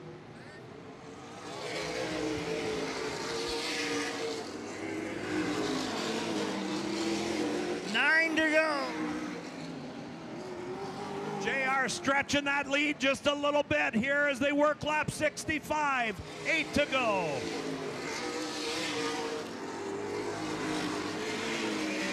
Sims not letting him out of his sight. He is right there. That is attacking range in a super late model.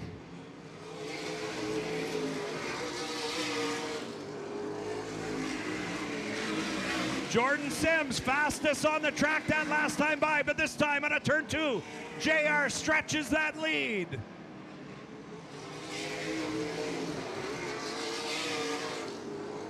.57 in. 6 to go. Crunch time in the Michael Parsons Memorial. All eyes on the lead 2 cars. JR Fitzpatrick by about 3 car lengths on Jordan Sims.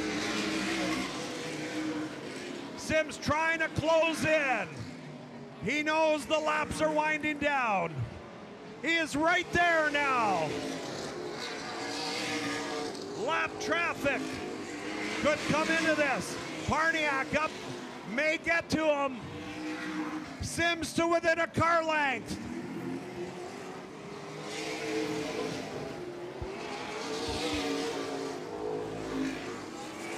What a battle. Here comes lap traffic. 71 complete this time by. Sims has closed the door. JR has got to be perfect here, and he normally is. Jordan Parniak, white flag to JR Fitzpatrick and Jordan Sims. Fitzpatrick underneath him down the backstretch. Nowhere to go for Jordan Sims here. JR Fitzpatrick wins the Michael Parsons Memorial. Sims second. Kevin Arrington third. Dustin Jackson fourth. Brandon Passer fifth. Jeremy Van Hook sixth. Chase Wilson seventh. Jay Palumbo 8th, Mike Miller 9th, Jordan Parniak 10th. I think Parniak was a lap down.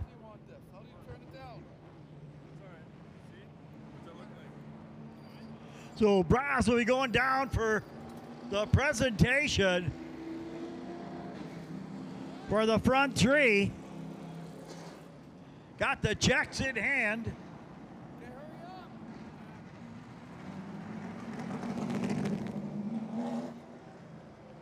Well, he's going to bring it to victory lane.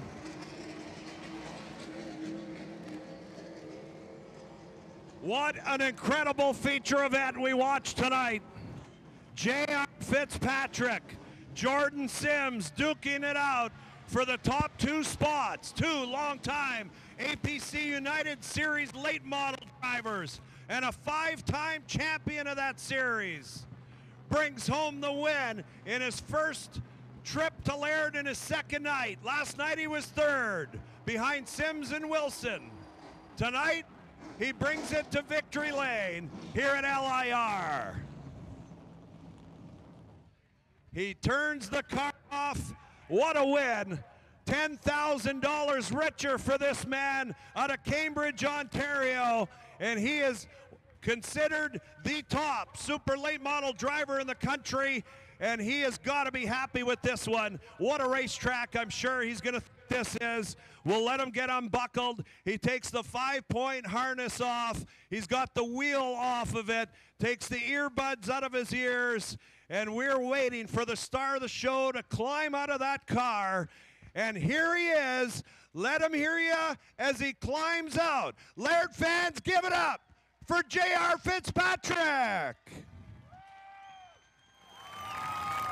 Grab this trophy, my friend, as he celebrates with the crew. JR, put her there. That was a great race. Oh man, it was awesome. I think Jordan was all over me. I was getting a little tight and a little loose off, so I was just trying to protect the bottom. Honestly, I got to really thank Mike Hardy, the Millie's Mini Mart and Corn Wash for bringing me up here. This is, once you get the car working, the track's amazing. You fans are incredible. That's what I was telling everybody. This is the best crowd I've seen in a long time. I'm pretty excited. Thanks, guys. Boy, I'll tell you what, you've been in so many big events. I've had a chance to watch you in that APC series a lot of times. Multi-time champion, NASCAR Truck Series experience, Xfinity experience. How cool is it to go home with 10 grand? Oh, man, it's awesome, especially coming to a new track. And like I said, in front of a crowd like this, it's just amazing. Got to thank my father-in-law, Teddy. He drove all the way up last night. I was coming with just Roy and I, and he came up to help us, and yeah, we might not have been the best car, but we held it on the bottom, and we got that check, baby. Thanks, guys. J.R. Fitzpatrick, the winning car number 84. Back up oval rev.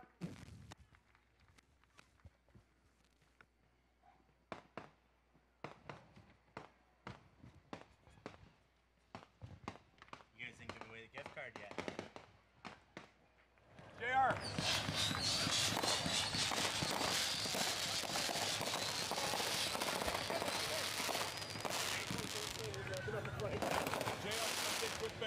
Yeah. Where's the flag? Did you guys take the flag? They already gave it. I want them in. Okay, yeah. Hold on. Let me get Ronnie's flag. Okay. We're going to get you a checkered flag for the picture here. What a race you just witnessed there, race fans. Boy, somebody's going home with the actual checkered flag tonight from the feature winner, J.R. Fitzpatrick. That damn light. There, right here. He's sponsored by Millie's Mini Mart. Okay, right there, guys. Oh, there we go. There's a perfect one. Awesome. What a win. JR, will you make a return next year if you're available? I'd have to hear from the crowd if they want us back or not. What do you think? We want J.R. Fitzpatrick back. Awesome. Thanks, guys. I'll see you next year. Awesome. JR, enjoy the winnings. Oval revving. We've got the second place winner out here now.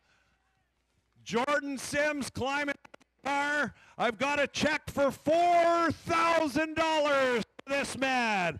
What a great run, my friend. That was spectacular. Thanks. I mean, that was a long race, and I'm more out here. It was hot in those cars, so congrats to JR. Appreciate him up here. And a couple more laps, and I think I would have had him. He was starting to get a little tight there, it looked like, and I tried my best, but like I said, congrats to him. Man, he ran a great race, and so did you. The two of you just trucked through. He looked like he was starting to pull you, but like you said, last 10 laps, this car came to life.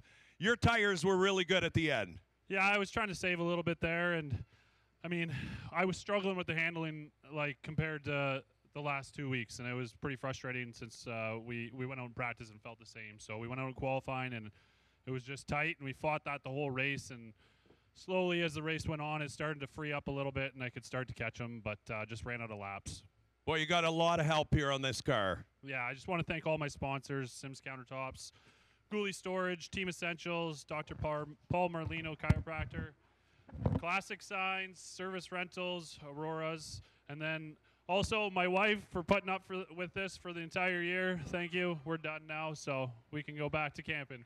Time to enjoy it. Great run. Super proud of you. So are the local fans, man. You had a great last 3 weeks. Thanks for coming back here to LIR, Jordan. Yeah, thank you. And it wouldn't be happening without all you great fans, so I just want to say thank you very much, and we'll see you next year. Get back pit side and enjoy this. You deserve it. Third place. Where is he? Kevin, you got to come over here, buddy, and see me.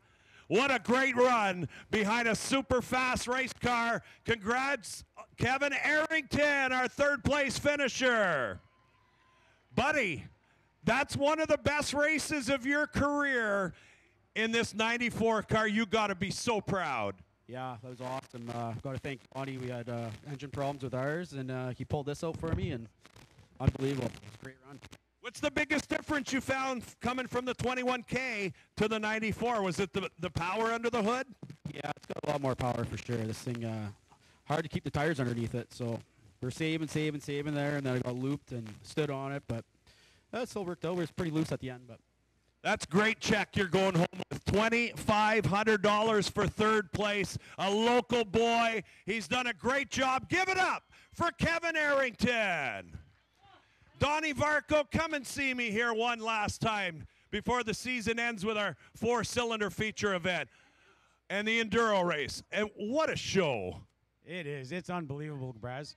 Like J.R. Fitzpatrick winning it, Jordan Sims second, you're 94, and Keith and Kevin Arrington in third. I mean, you couldn't have scripted this as such a great finish. You know what? I'm very happy that JR come up here. It's I know that a lot of guys worked to getting him here, and it was well worth it. And he's good for our sport. And you know, when you get one of the best in Ontario here at our track, we got a lot of good racers here. But that was good to have him here. He put on a very good show. Jordan did a good show. You know, even Kevin there driving the 94, I was pretty proud of him. I knew that he was trying to keep the wheels under her, but yeah, that's the way it is, eh? Now tell me, that's your car. You go to Florida with this. You run the Hammer Series with this. Were you a little nervous with the kid in the car? He did a great job, though. No, I had to go over there and get in the window and tell him to step on the thing, get underneath the guy. You've got to lift him, lift him. You did not, Donnie Varco. You did not. You did. Okay, 4 cylinders are left. Enduro feature. We got to get these boys back pit side. What a night. It is awesome. Thanks, fans. Thanks, everybody. Thank you, Donnie Varco, for doing such a great job here for everybody at the Laird Raceway to get racing like this. That's incredible. Right now, Oval, what an outstanding Michael Parsons Memorial. 2 feature events to go. The 4 cylinders will settle a championship right now between Shanna Harton and her Mustang Sally and the Yellow Submarine in Dylan Sherrard. Let's go now back up to the tower to Oval Revving. All right, Braz, we got to give a shout out to Nathan Taniad. Gave up his bachelor party to be here tonight. So a shout out to that young man. Thank you very much. Now, that 4-cylinder division. This is going to determine this season's championship in this division. As here comes the motorhome. Man, how did I miss that one? That must be the pace car coming out for this final for the 4 cylinders here at LIR on a Saturday night here in Canada. Want to thank you fans for being with us all season long. What a time I've had here in Canada. What a time I've had with Greg Brazo. Look at that 1974 motorhome oval. Captivate Images owns it. They've redone it all. That's Tamara driving it with kids Tyson and Spencer in there. They've got their helmets on. It looked like they're ready to go racing. Boy, I'll tell you, I've seen it all here now. You in the bus last night? Tamara in the Winnebago here in the 4-cylinder. Yep, that was my first time around the 3rd mile oval here. What a great marketing idea. That's all got cameras all the way around that motorhome set up by Captivating Images. You can check them out. They have some of the nicest pictures of all here at the Laird Raceway this summer. All right, what hometown is J.R. Fitzpatrick from for our final $25 gift certificate from Sandro's Restaurant? If you've got the answer, come on up to the tower. Hometown of our 73-lap feature event winner, J.R. Fitzpatrick.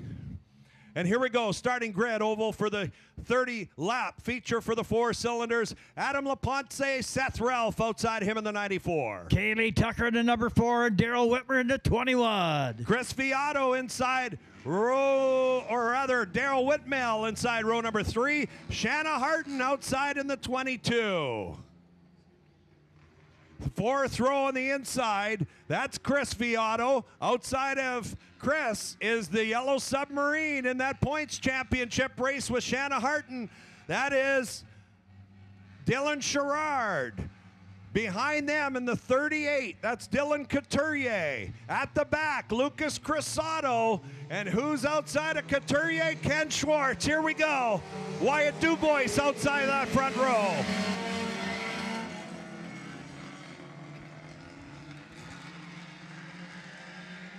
Wyatt Dubois and Adam LaPensi battling for the lead into turn number 3 and 4 to work lap number 1.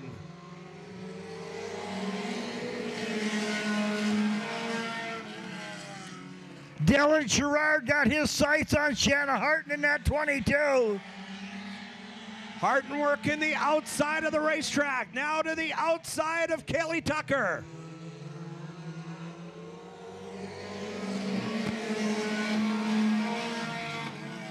Shanna Harton up to third, battling with Kaylee Tucker, but Viato's gonna put them 3 wide. Shanna now back to 4th.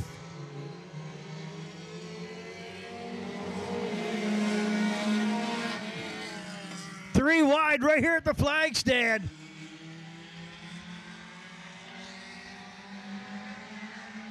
Dylan Sherrard challenging on the outside. Wyatt Dubois on the outside, Shanna Harton on the inside for spot number 2. Dylan Sherrard up to 4th. Shanna Harton breaks through, running second. Sherrard now to the outside of Wyatt Dubois. The two of them racing really hard. Dubois in the truck.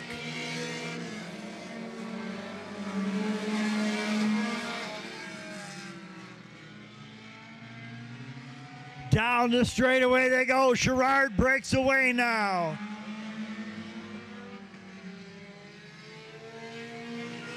Look at the battle back there for 5th. That's Couturier in the 38 moving up into the top 5. Shanna Harton and Dylan Sherrard 2nd and 3rd. Sherrard needs major help here, Oval, if he's able to catch Harton in the points.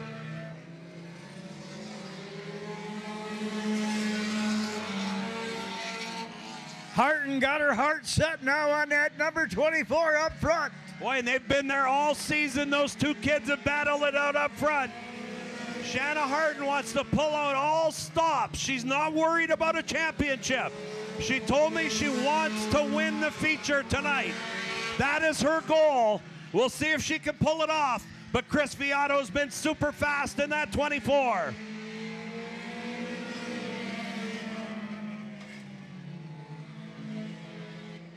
Sherrard in the 16. He is right there, waiting for Shanna Harton to make one mistake.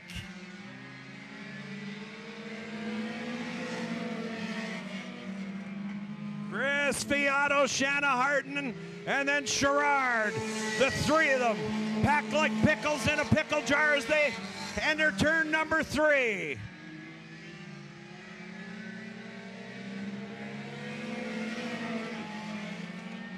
They are all up there bunched for that lead. 11 complete. Dylan Couturier 4th. Ken Schwartz has moved up to 5th.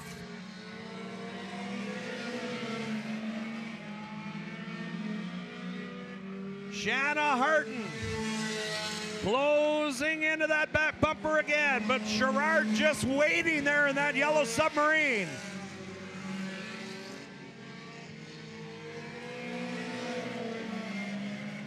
She's got to be careful leaving that bottom open. Yeah, we've watched Dylan Sherrard get that bottom away from her twice in features.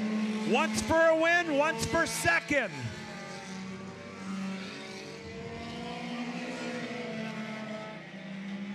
Lap traffic may come into play.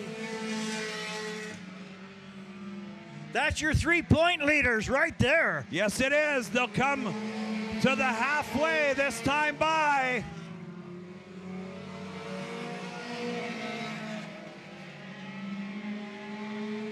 Lap traffic, I'm thinking Viato's gonna go to the bottom here. No, he doesn't. Shanna, get down there. If you're gonna have a chance at it, she's gonna go to the outside too. Sherrard following Shanna Harton. First, second, third, exit down the backstretch. What a race we've got going. Boy, I'll tell you what, these kids got to be excited, Braz.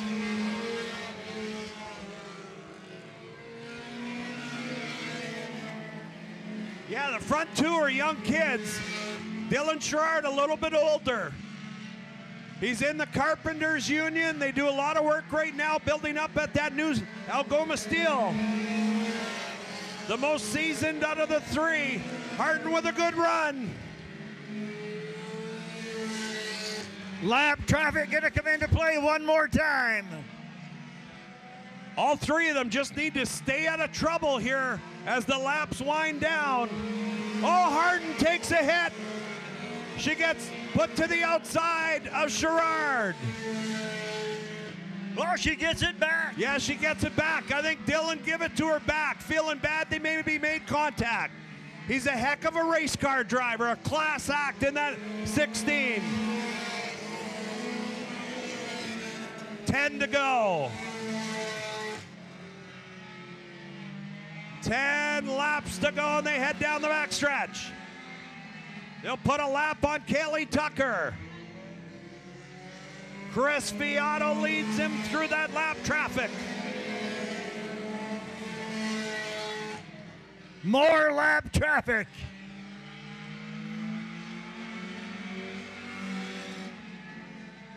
They'll come up to the rookie driver, Lucas Crisato. Oh, and poor Sherrard. They get into the back of Harden, and she loops it around. Wow. Yeah, it looked like Lucas Crisato just got off the gas there. So Shanna Harden loops it around here with a little bit of help. And we'll see if Rogers picks up the replay on that. Here it is. Oh, it was Wyatt Dubois and Crisato both got into Shanna Harden and looped her around. So we'll wait for the official call. It was Wyatt Dubois that got into her and spun her around. Two old arch nemesises. Harden back under motion under her own power. Yeah, that's good to see. Yeah. Hopefully not any damage. Are you going to take this with you? I guarantee they had enough for that. We'll give it to the four-cylinder winner. Still looking for a winner for the Sandro's gift card. Hometown of J.R. Fitzpatrick. Canada. Oh, you got it? Come on in here. This guy won last night. This is a trivia king. Where's he from? Cambridge. You got her. $25 to Sandro's. You're going to use that, I'll bet. Yeah. Good for you. Congrats. Enjoying the weekend here? Yeah, I am. Good for you. Thank you for answering our trivia questions at LIR. Boy, looks like Harden may have a tire down as she went by the flag stand here. If it wasn't down, it looked awful low. Yeah, she stopped down in turn number Gary's one. probably stopped her just to look it over. Shanna Harden away and rolling.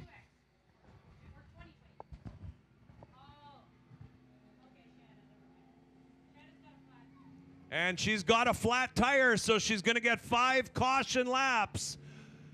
Once she gets back to her trailer to get fixed up, and boy, what a heavy hit in the points race this could be, oval revving. Boy, you said it there, Braz. It's never over till it's over, and what an exciting finish each and every race. Now the crew will go down to work. That's her father, Dean, down there, and I'll bet you Jordan Sims and Barry Sims will be there. Their cousins helping that 22 getting a tire on. And then she's got some making up to do to keep this points lead tonight. She had the lead by 10 points coming into the night.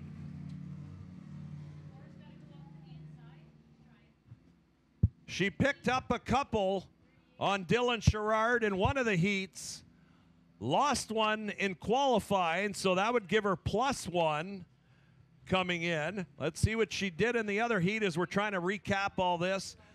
Sherrard picked up 2 in the other heat, so Shanna would be -1. She'd have a 9-point lead heading into this feature.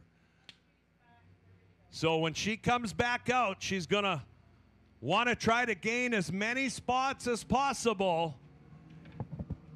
And then when Michelle inputs all the totals tonight when she goes home, we'll know which one of these kids is the champion here at LIR in the 4-cylinder division. Boy, these fans sure get a treat here, Braz. They sure do. Here she comes, Mustang Sally Shanna Harton. Oh, glad to see her back out there. I'll tell you what, she runs her best when she's a little upset. She'd be upset right now, I guarantee you. That girl is full of fire underneath that helmet.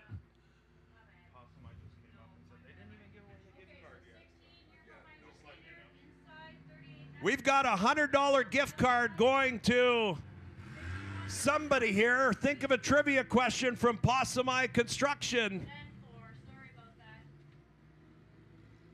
Who won the lawnmower race? Who finished first in the Algoma lawnmower race tonight?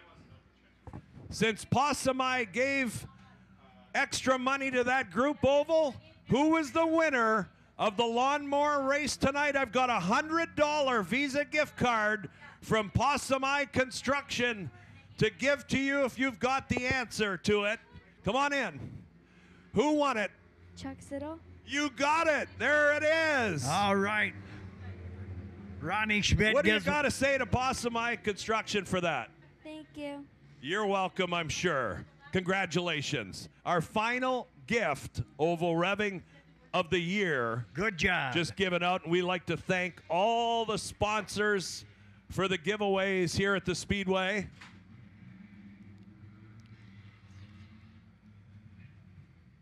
Looks like they're going to give Shanna her spot back. Here we go.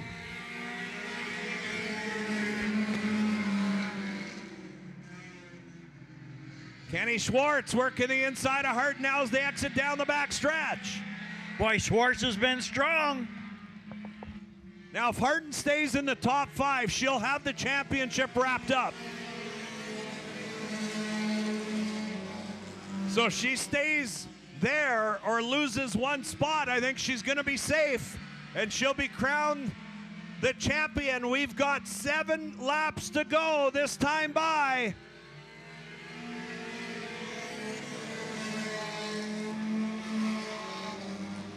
Dylan Sherrard putting pressure on your leader. Chris Fiato in the 24 has got company in the form of the Yellow Submarine. Sherrard looks to the outside now. Down the straightaway they go. Fiato gets it back. But Sherrard now right nose to tail coming out of 4. He's got the power. He set the track record again tonight. We'll see if he can pull off the pass. He's going to want to win this one. And look at that 38 of Couturier underneath the Sherrard. Shanna Harden's going to want to stick her nose right behind the back bumper of that 38 and try to squeeze Sherrard to the outside if she can get up there. 4 laps to go. We cannot do the driver post-race interviews because we need to get the enduro race in here tonight, Oval. They're just radioed us that right now. Oh, and Fiato has broken the 24.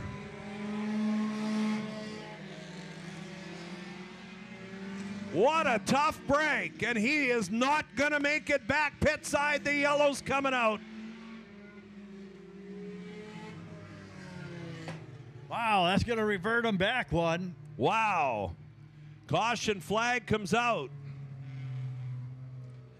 What a tough break for Chris Fiato in car number 24, and now he's heading pit side. But what a season both Fiatos had. Oval, they're both pit side to end the season, and that's too bad because both those kids really put on a lot of shows with Shanna Harton and Dylan Couturier, along with Dylan Sherrard this season. They've been strong every week, week in and week out, battling up towards the front. So that'll move Dylan Sherrard up front. Dylan Coutier in second. Shanna Harton in third, I do believe. See how the scorers run it. Maybe Shanna Harton in fourth. Yeah, just watching the Rogers replay. Chris Fiato just come to a halt coming out of turn 4. Something broke perhaps under the hood of that car. 26 in, 4 to go. It will be Dylan Sherrard leading the way in the Yellow Submarine. Broke the track record tonight. His 4th time he broke the track record this season. Dylan Couturier in the 38 will restart 2nd, and Shanna Harton in the 22 will restart 3rd. What a great job by her crew down in the pit area to get a tire on there and have her back out in 2 laps, Oval. That's about the fastest we've seen when a driver gets down in the pit area to change a tire. Like you said, Sims was probably on it. Her dad, was on it. 100%. Great help by all down in the pit area when these drivers need help. They all help out. And is that Chris back on the track in the 24 car? He had come into the night 3rd in the points. A distant chance of perhaps getting in the top 2. Not sure if he would have had enough to get up to the lead to chase down Shanna Harton. But these 2-point leaders, Harton the point leader, if she finishes there, she'll be crowned champion, and the man that's leading this thing will be 2nd in the points, but looking for a major win tonight on the Michael Parsons Memorial Saturday night. Ronnie Schmidt, finger in the air. They're going to be going green next time by. What a job Ronnie's done up top that starter stand this year, Oval. Fantastic. Okay, watch him for 4 more laps. Dylan Sherrard leads him around. Great start there by Sherrard. Harton couldn't get down on the 38 of Couturier. She's going to try it again. Kenny Schwartz back there in 4th. It'll be 3 to go this time by.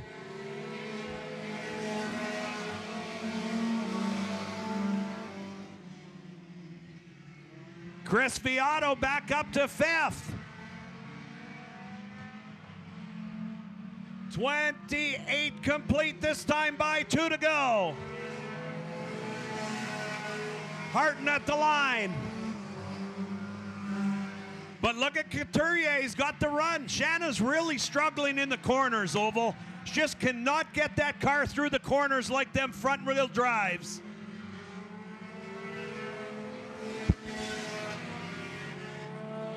Whoa, Sherrard throwing sparks. He may be in trouble here, Oval. We'll have to keep an eye on him. Boy, oh boy. Is he gonna make it? Dylan Sherrard wins it. Oh, what a finish. Couturier 2nd. And the 2024 4-cylinder points champion Shanna Harton finishing in 3rd in this feature event to clinch the title. Boy, what a run there by the 16 Dylan Sherrard, though. Something let loose on the front end. We've seen sparks for 1 complete lap. Boy, out of nowhere as he crossed the start, look at the sparks flying right there. Something dragging underneath the nose cone by the looks of it. And a fireworks show entailed, and he brought it around to the checkered flag to win it on a night where he had set a new track record. What a way to end the 4-cylinder division.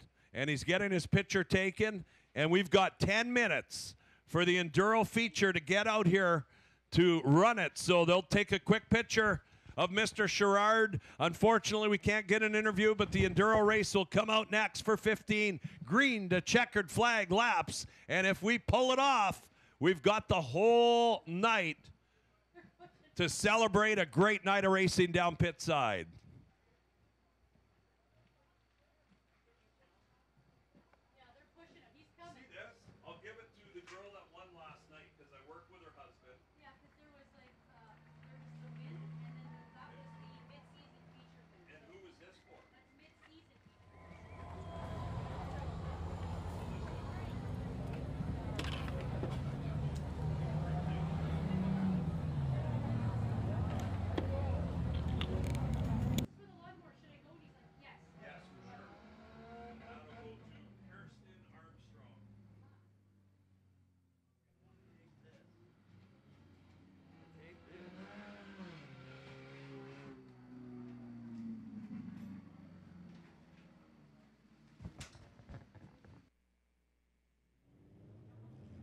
So the Enduros will come out for 15 laps.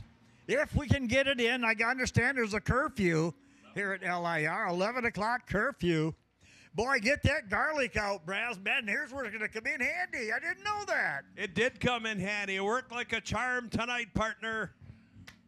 Our last night together for 2024, but, you know, we'll look forward to 2025. Yes, we will, and we'll be right back here, hopefully with us, helping out the Laird International Raceway next year. Here we go, starting grid for the Enduro race, set to go.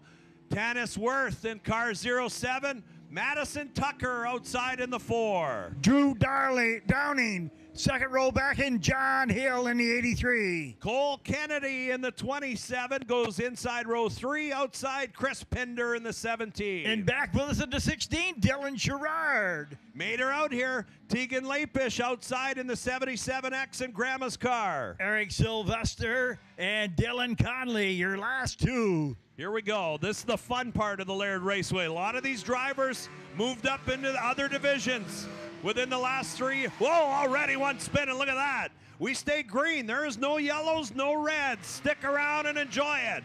Then everybody's welcome pit side after.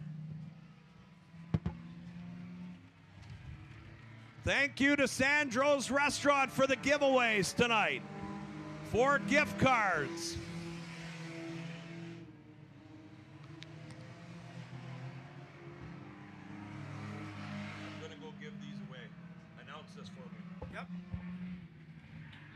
All right, Brass has got a couple of prizes he's going to hand out, as we'll call this one. Madison Tucker up front in that number 4. Dennis Worth in the second in the 07.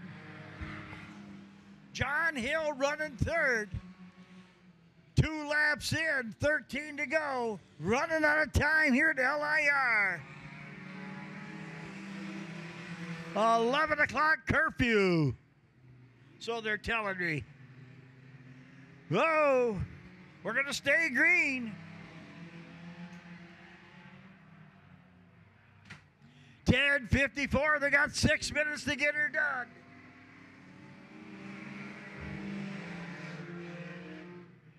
Madison Tucker in the number 4 up front. John Hill second. Eric Sylvester third. Whoa, right here down front, a couple of little nose cones right there. That's Cole Kennedy in the 27. He's going to have to sit there and watch the rest of it. Not the spot you want to be. No, that's for darn sure. Not right here, but that was a heck of a clunk.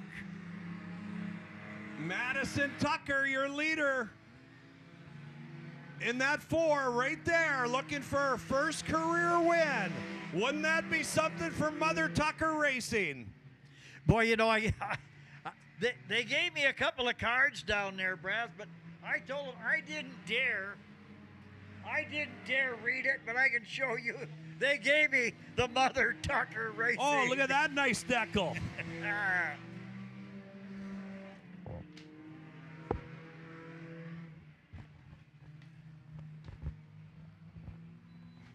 She continues to lead. 7 complete, 8 to go in the 2024 season here at LIR.